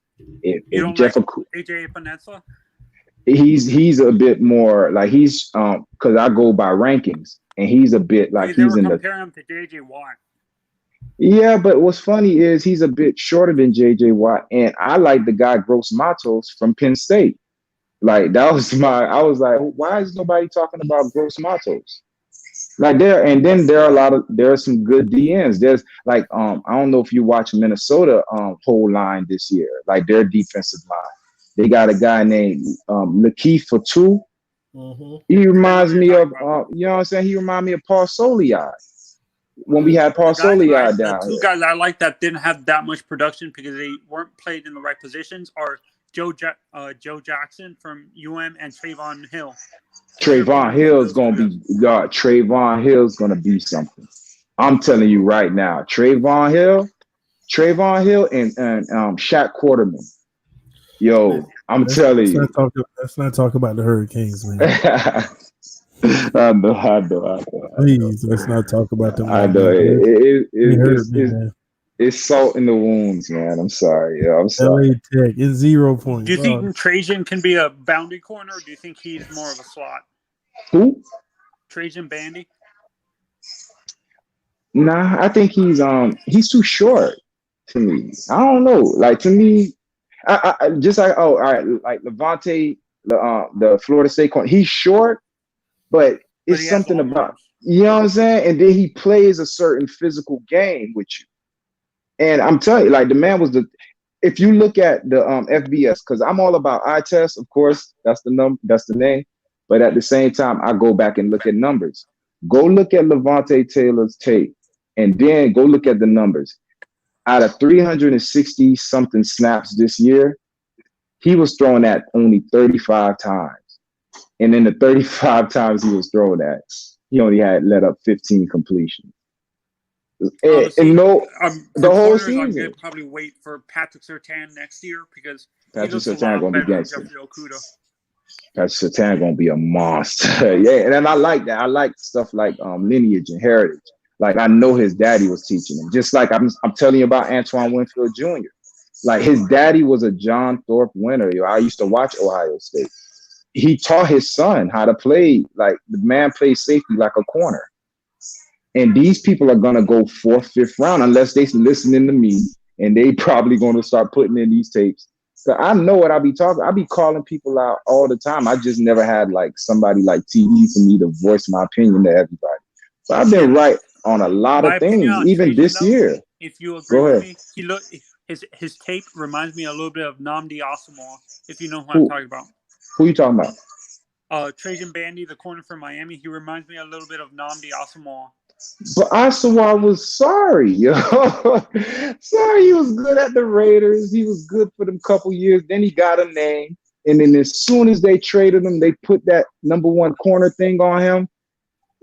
He was out of the league in, I think, 2 years. So, I mean, if that's your comparison. I'm saying he has that type of playing style, but he's better than Asomugha, is what I'm saying. To me, that's, again, he's in college.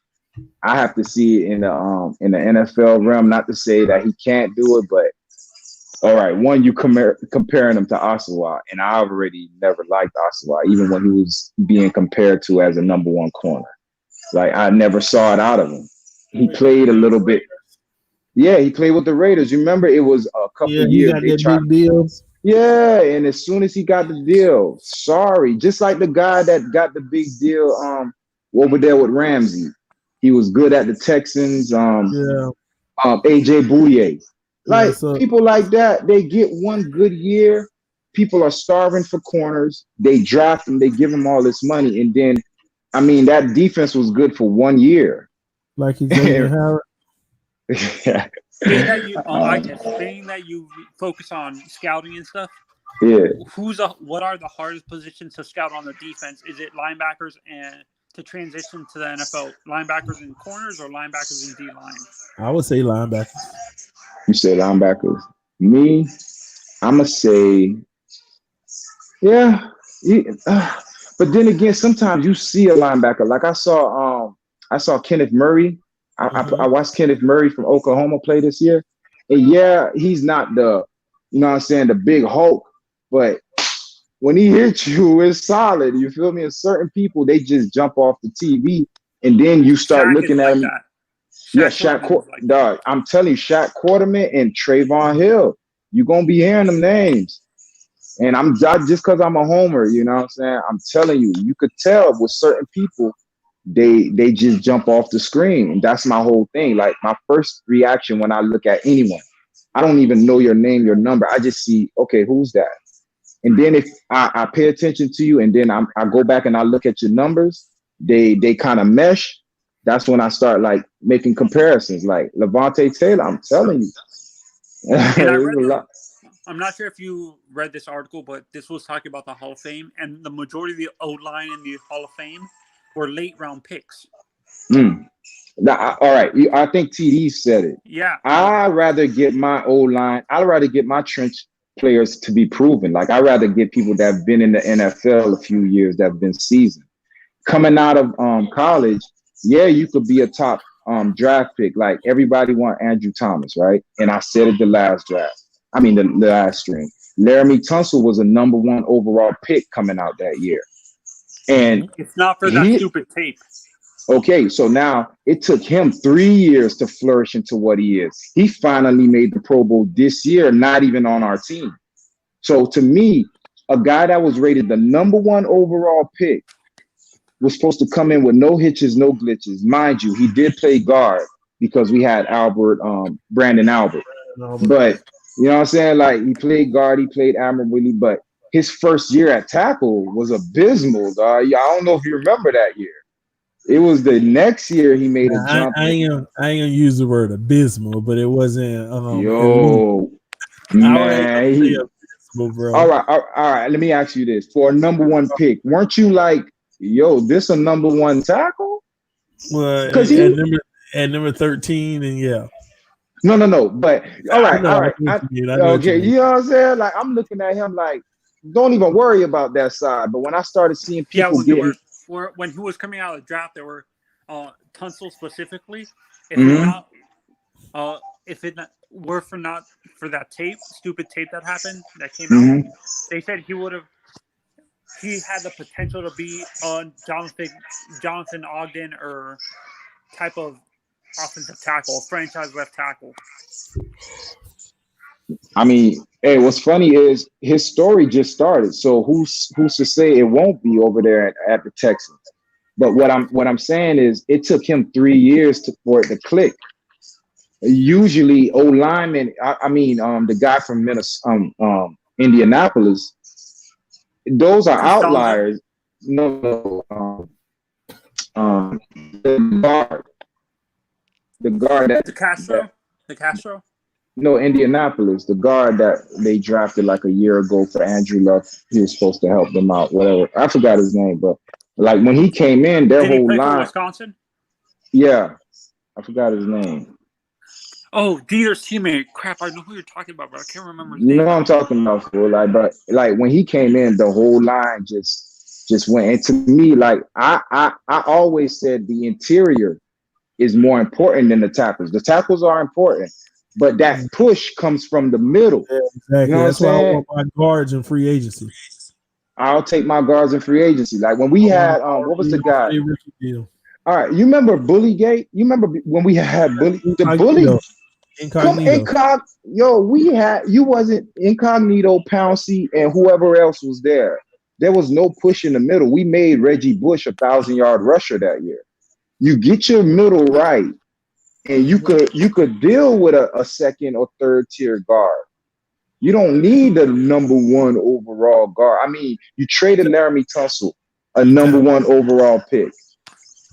Like you don't keep tackles. Those people are interchangeable to me unless you had the number one overall pick, Jake Long. You traded him. No, he Jamarcus got Webb. injured. He was injured. He didn't stay But healthy when you but trade him. but that's what I mean. That's a wasted pick. Imagine something else you could have got that year. I don't want my number one overall pick or my Well, top. here's what people have to realize. You're spot on in this regards, I test. Even if we did get a number one overall guard or tackle, it's not that we don't want to keep him. Going forward, I don't believe we're going to keep him anyway because I really do believe this front office and this coaching staff is going to follow the New England model when it comes to contracts. Because if you draft a first round guy who ends up getting it and now he's going to get top dollar, they're going to ship him off. Yeah, They're they going to do that. they're going to draft his replacement 2 years before his contract is up and let him learn behind him for 1 year and then replace him.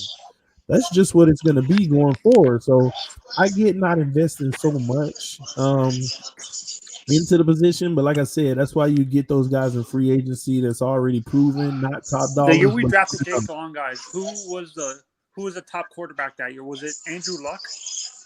I think it was Matt Ryan. No. Hold on. Was it Matt Ryan? remember that draft class. I don't know. It was. I think it was Matt Ryan, yo. I know we're not the Patriot scamp, but that doesn't mean we're not going to follow the model, which is a good proven model. We don't have to be somebody to follow a model that works. You know how I feel about them boys, man. Like they cheated. So to me, their model is it can't work without them having that edge. Like you said, they trade O linemen, right? And when they trade their O linemen, they go on to other teams and they traded the guy to the Giants. Well, Mark Brown or whatever his name. Sorry, like they leave anything that leaves the Patriots isn't as established from players to coaches. So they only work there. They only work over there. Yeah, but that's the problem. You have to ask yourself, why is it working? Why is an offensive lineman able to protect? They ain't got nothing to do with the cheating. I mean, All right. they're able I, to protect and give the quarterback the necessary protection. That's coaching, man. all right. This me, and I know you running a Disney Channel. But yo, they hold, man. Like, yo, watch a Patriot Well, game. And the old lineman, I know everybody hold on everybody on every play. I played ball, but they hold excessively, and I've watched referees just do this. Like he wasn't holding you. I've so you're seen them saying do it's that. a whole nother level of cheating where they're in cahoots Man, with the NFL. I'm telling. I got paperwork. I've been doing this for a while. It's not paperwork like, oh, just this fanatic. But sometimes when things don't make sense to me, I tend to go back and look back at it. And when I looked at the Patriots' 20-year history and everything that has gone on since their rise to power, it's not normal, to the point that they just had a scandal and they just get swept under the rug like they don't happen. Like, what other team could sit there, have a history of cheating, and 3 weeks ago a scandal pops up and yeah, it gets talked about, but then it gets swept under the rug like it never happened. Like, that's the only organization I see that happens for. If this is to be true, right? Here's my only theory that would allow it. Is if that the fact that they've won so much that it's only good for the league for them to be relevant because it makes money. I mean, Or it has to yeah, be. What's that? no, go ahead. It has to be the money factor. I mean, they have to be relevant every year because it's a dynasty, and at the end of the day, without your dynasty being in the picture about their complete greatness again, just the thought of it makes money, man. So maybe that's a part of it. So how do we get to that point? You know, at the Have end of there the day, been how can we get dynasties? our whole Have there been dynasties before, TD? I know you know your football. Have there been dynasties before? I mean, there has, but like this, Okay, exactly. This is unlike something we've never seen. yeah. Now, what were the Patriots before this? Do you remember the mascot on the Patriots helmet? The man sitting there with the football between his legs looking crazy.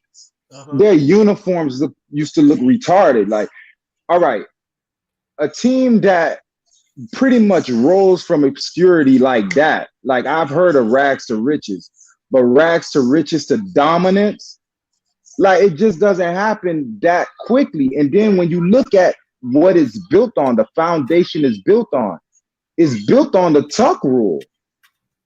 You feel me? And everything in between has just been scandal after scandal after unexplained scandal, to the point you got players in their locker room getting paid who's running around doing all kinds of things, right? And I'm talking about Aaron Hernandez, right? But this is the most buttoned up organization in sports. The man had a DUI. I'm talking about Chandler Jones when he was on the Patriots. He was getting drunk and getting DUIs. They shipped him to Arizona. So if you could do that to Chandler Jones, but you got a guy like that running around your locker room and you can't put that together, like maybe something's going. They, matter of fact, right before they caught him, they extended his contract. We can't hear So, you, Tony. Go ahead, bro. Go ahead, Ates. I'll just let Tony know we can't hear him because I know he was trying to talk. Oh yeah, but yeah, that's what I mean. Like, as far as like with them, I've never sat there and took what they were doing seriously after a certain point, because it's like definition of insanity. Like, if you sit there and rack your head, like we going over the draft and doing this and doing that, but this team is always there at the end. Now ask yourself a question. They pick either 31 or 32 every year, right? They're not picking high draft picks. Mm-hmm. It's like the league purposely picks certain draft picks and ships, like they ship their busted draft picks to the Patriots. Josh Gordon was a bust. They shipped him over there and he balled until he got whatever. Danny Shelton, he's over there right now. It's like the league, if this is the most dominant team, I would have a meeting, even if it is collusion. I wouldn't give them any trades. I wouldn't give them any type of like anything to help them going. Like we going through this draft, we're gonna try to draft this team, but this team doesn't worry about the draft. They let you draft, and then they pick up the pieces when you throw it away. I remember everybody wanted to get rid of Devontae Parker. I knew it. I said, yo, if we get rid of Devontae Parker, he's gonna haunt us. I'm telling you. And I remember when I said, you remember a couple weeks we were talking about Drake before Drake got traded. I said Drake is a souped up James White, and you made a point about if he fumbles, it doesn't matter. Drake is at Arizona putting up 4 touchdown games and going crazy. Bro, 2 games. He do that every year at the end of the season. All right, let me go look at his history. All right, let me ask you this. Go look at his history. He had 12 trash games, and then the last 4 he put up over 100 with 2 or 3 touchdowns, and people keep the hope. But would you rather that on your team than off your team? I know he wanted. I get it. Like I told you before we traded him, I said he's going to be a product of his contract because I said that it wasn't Drake's fault that he's not being productive in Miami. But at the end of the day, he's still going to get traded because he's going to be a product of his contract coming up. And what did they end up doing when people said that I was hating on him? They end up trading him because it wasn't that it wasn't his skill level that was the issue. His contract was coming up and they hadn't seen enough. But that wasn't his fault. He never had the O-line opening holes and doing that for him. And that's why I say to people, they talk about Kyler Murray in Arizona. Oh, that's the same O-line that Rosen had.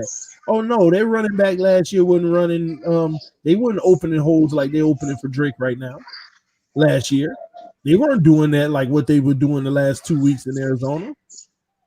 That old line is actually playing very well now. I'll give you that.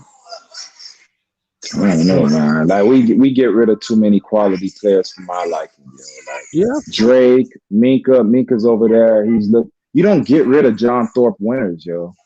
Like I don't. The whole Minka thing. Like I said, what you want to do? Force him to stay on the team and let him be disgruntled, and just say, "Oh well." I mean, is that going to be good for us long term? What do you do? I don't know, man. You sit there and you tell them it's a plan. We're working on something, and you're going to be the piece that we're going to lean on. They called him in 3 times after he requested a trade and talked to him. Flores talked to him, then Greer talked to him, then Flores and Greer talked to him, and they said Ross even had a conversation. What more do you want to do? All right. Me and you know Ross didn't want him anyway because he said he didn't want him. Yeah, he said it out of his own mouth. He wasn't impressed with the pick. Okay. So now with that, you throw Ross to the side. As far as his conversations with the other 2, the conversation couldn't have been something that led him to believe that there was a plan here because, TD, you're a smart guy. Like I'm sure everybody that listens to you are very intelligent. The guy never had any red flags at Alabama. He was a John Thorpe winner is somebody who not only is exemplary on the field and academically, you have good character. So somebody like that doesn't just get disgruntled and say, I want out, or turn into that type of person. So I would have to believe that if there was a conversation that was had with him, it wasn't a conversation showing him that it was going to be a conducive plan here, or that he was going to be an integral part of it. I'm thinking, I actually think they really wanted more picks. They were trying to get rid of the best assets that they could to get picks. But that's a wash because all you're doing is replacing them with somebody who's good. So I don't know if they just wanted that pick. But here's my thought, I'd test on that note. We could say he had great character and everything, in which I agree with. But when has he ever been faced with this situation in his life? See, it's different whenever you're one person, but when you're faced with a new scenario, new situation, you don't know how they're going to react. And this was the first time that the blogs, the media, the fans were saying, oh my God, Minka's out there getting burnt. Minka's out there trash.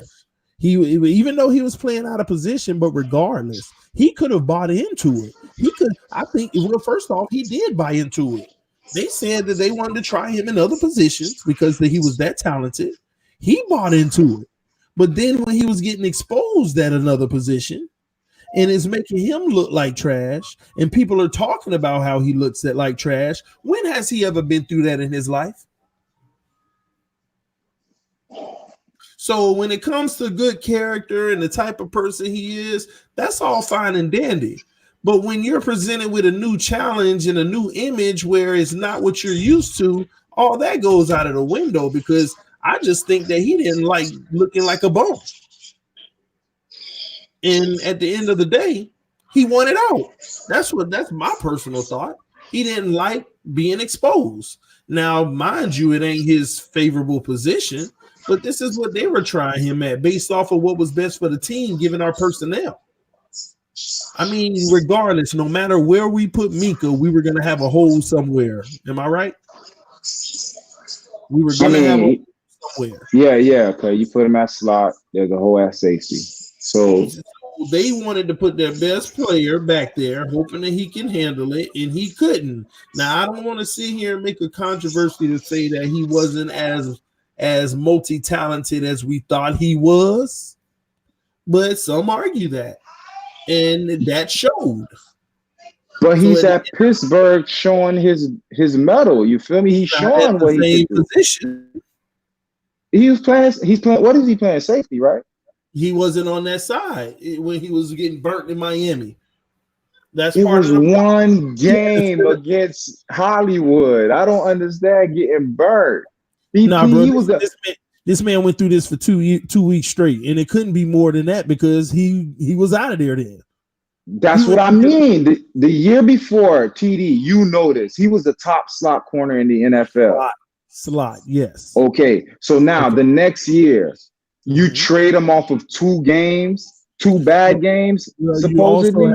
You also have to look at it like this. When you want your best player on the field, right? There were a lot of defensive sets where we didn't even run a slot corner. So in order for him to stay on the field, he had to go back there. But he would get exposed. See, that's what people are not talking about either. Yeah, he was the best slot, but slot ain't the slot corner ain't 100% position. But what I'm saying, when he would go back where? To the safety position. But he's playing safety now, balling. Opposite side of what he was playing in Miami. So is that his fault or is that coaching?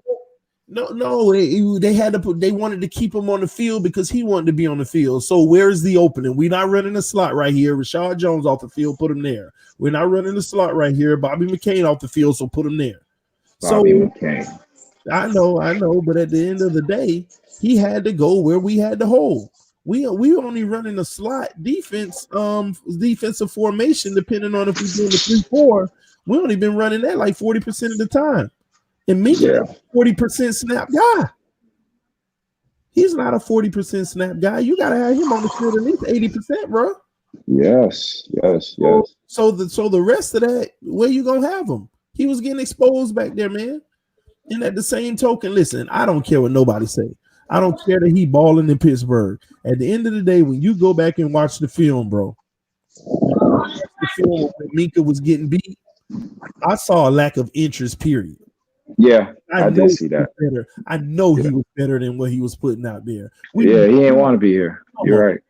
So, but my whole thing is, why is everybody saying we should have held on to somebody who didn't want to be there? What he was given on that field was indicative of what we were going to continue to get, or worse, if we kept him. So why would we be holding on? Why would we be holding on? I just don't like how this season was handled, yo. They could have did it a bit better, yo. Like, I really, truly think that they could have salvaged something to where the cupboard is bare. You're basically like, you don't want to replace something that we traded with a draft pick, but we're going to be doing that. If you draft a tackle, yeah, you got an extra pick, but one of those picks is going to replace the tackle that you just drafted with someone who's rated lower than her. And it took that number one guy.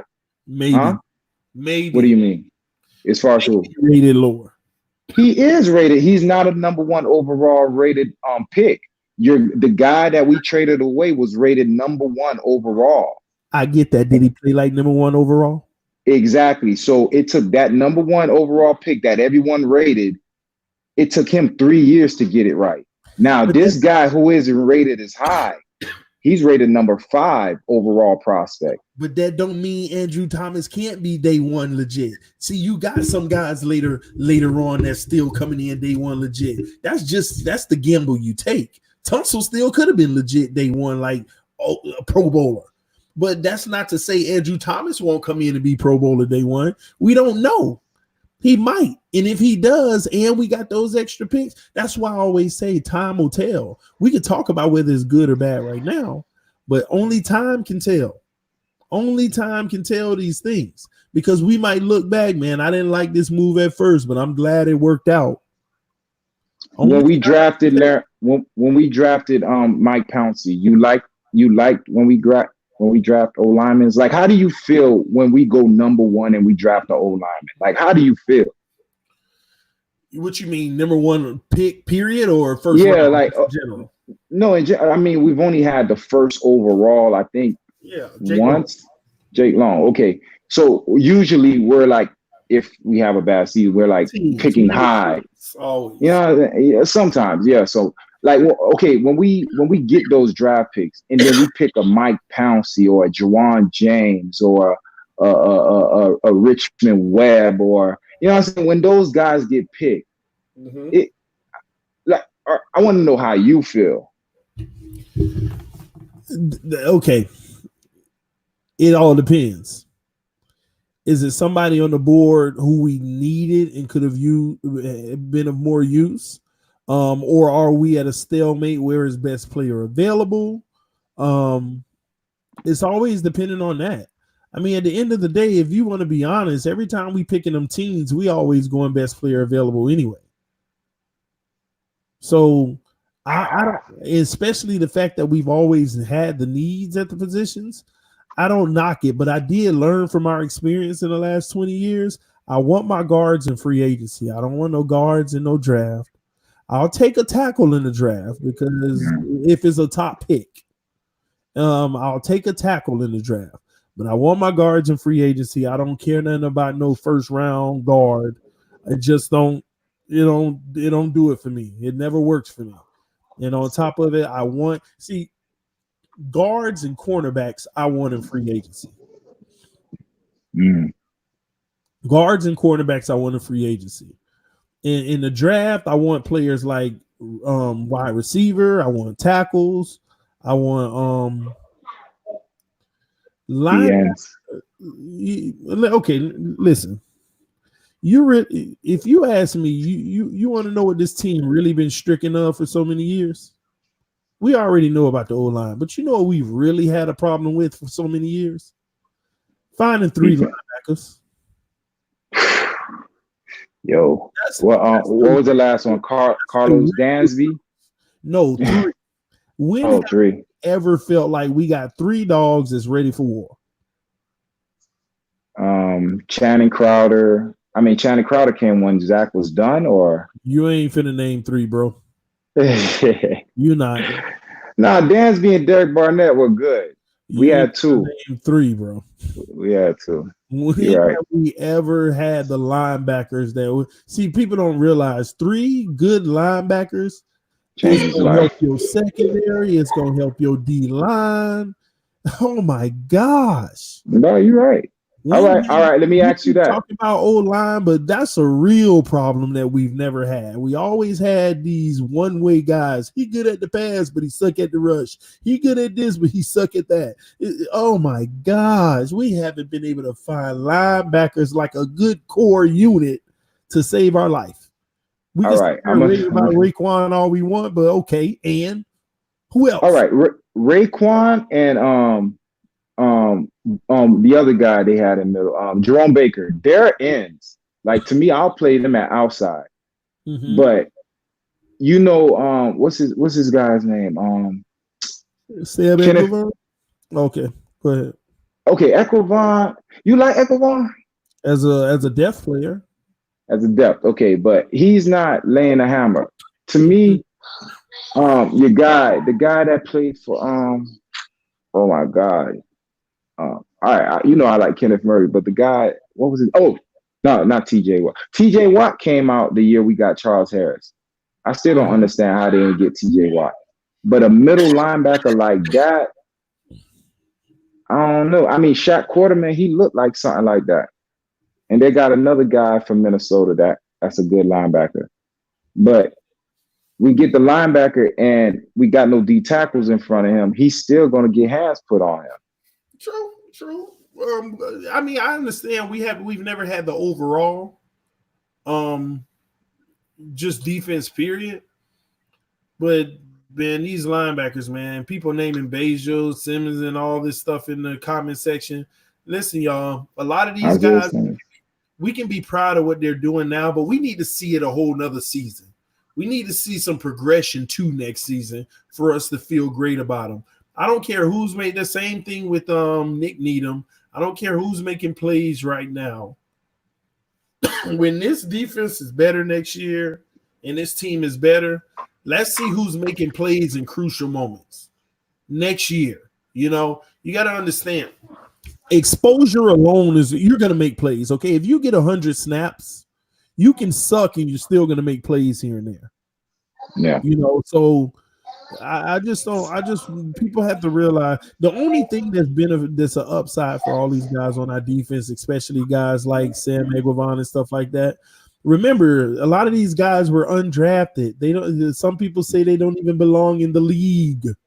So for them to make the small little pushes that they have, that's a big ups. So just imagine, can a few of those guys take another step forward in their second year in this league?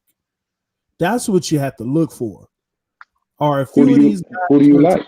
Step? Like, who do you like on our defense right now that you could see that next season from them? You mean that was like undrafted, that group of guys? Yeah, like the little core that they're trying to build. Like, I'm looking at everything this year as depth.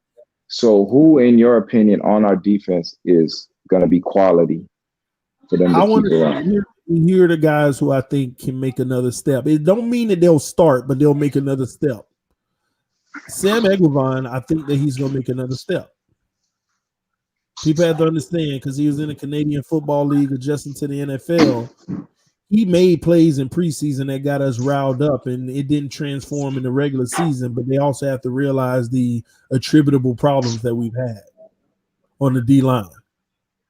It's specifically at the ends with Charles Harris and whoever they wanted on the other side. I want to see what's his name, man? The linebacker, man.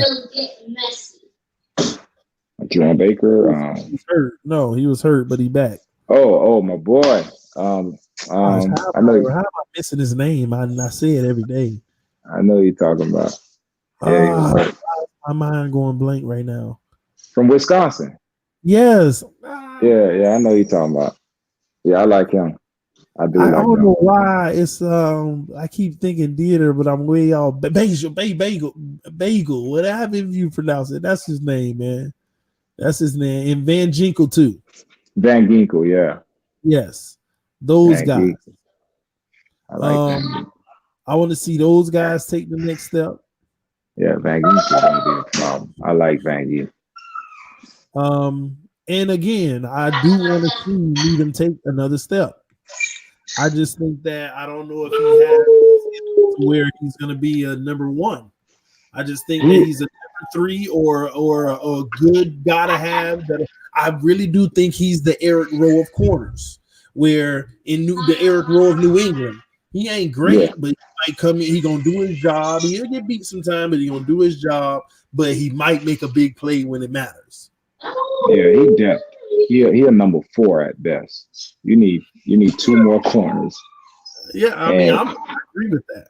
I still like Tankersley, man. If they could, I don't know if he was hurt this year. He was hurt this year or what? Like, what was going on? Tankersley, he's still on the team. Unless I'm tripping, no. Was Tankersley the one who The one that tipped the ball and the one play I know, yeah, in Atlanta. hit hard, right? He got knocked out. Are we talking I about the don't same one? We had someone like 2 years ago or 3 years ago who was playing corner, and I Yeah, remember he caught Virgil. the he something happened, but he got laid out on a play. Really? I I think don't he got know. laid out on a play. I forgot who it was, man. He was playing corner. I don't know why I think it's Tankersley, man. Nah, I don't remember Tank getting no pick. I just remember the year he was playing good. Like, He got funked. He got yeah. back like Hey, I'm gonna tell you a sleeper nobody know about, and I know about it because he's on the 40. He used to be on the 40. Adrian Colbert.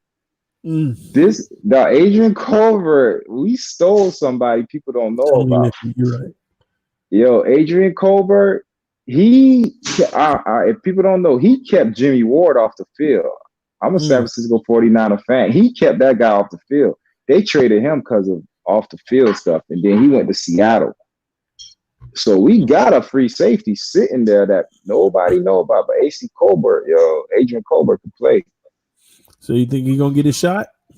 Hey, I hope so because if we lose in Rashad, next year is just going to be a camp, It's just going to be a bunch of young people running around trying to earn positions if they running it true to how he said. So it's going to be best man wins the position. And I watched Adrian Colbert for like 2 years, and the man could play, got range. He likes to hit people. I don't know if you remember Dante. No, what's the guy? Deshaun Golson. Remember Deshaun Golson? That used to lay the hammer? Yo, that's what we got. That's what we got, AC Colbert. We got something to work with, but it's all about this draft. It's man, they gotta show up in camp, man. They gotta show up and do their thing in camp. And they right, man. Somebody said Tony Lippett. That's who got funked, man. That's who they got. Tony Lippett, yeah. I remember that, man. I'll never forget that. He got laid out. Yeah, and I ain't see him no more. At all, man. Him, Pat White, after the hit, that was it for them, guys. Pat White was on the sideline, wasn't it? Yeah. And he got hit. When he got hit, a cloud of smoke came up. And that was the end of his career, Like, it was hilarious. I was like, that's our second round pick. But this is what I'm talking about with these guys. They picked Pat White. Nah, I ain't gonna lie. Yo, your boy Greer is there the whole time. It wasn't Greer, though. It wasn't Greer that picked him, no, man. But he should be able to slap somebody and say, yo, this is stupid. Hey, I ain't gonna lie. When we picked Pat White, I was like, man, they must be finna have an all-pro 5 offensive lineman. My goodness. Like you finna get Pat White. Man, listen, man. I hate to cut this off, man, but I gotta get cool. I gotta get some rest, man. We doing some Disney stuff tomorrow. So all right, congratulations, man. Merry Christmas again. I appreciate you coming through, man. Hey, well, I'm glad I unblocked the account. I don't even know how I did get blocked, but hit me up in the email again because all my stuff was deleted whenever I was bringing it over from one phone to another, so that I can still send you the number. All right. I got you, bro. Take it all right, bro. But man, this is TD Phins Talk, y'all, home of the real Miami Dolphin fans, man. I'm about to get out of here because I got a long day tomorrow. I got to get up actually in about 5 hours from now. So let me get as much as I can in, and hopefully I get home in time to at least do the late college game. Not sure I'm gonna be able to do that early one, but hopefully I'm home in time to do the late one. The only one I really care about because I think Ohio State gonna win it all. Since I'm still hoping that we can get Chase Young. But anywho, LOL TD 16 games. 16 games, man. But anywho, love y'all. I appreciate iTest coming through. I appreciate Tony coming through. Much love to everybody. Hit that like button on your way out. I love y'all, love y'all, love y'all. This is TD Phins Talk, home of the real Miami Dolphin fans. I will see y'all soon. It's your boy. Peace. Woo! Fins up. Tannehill, MVP.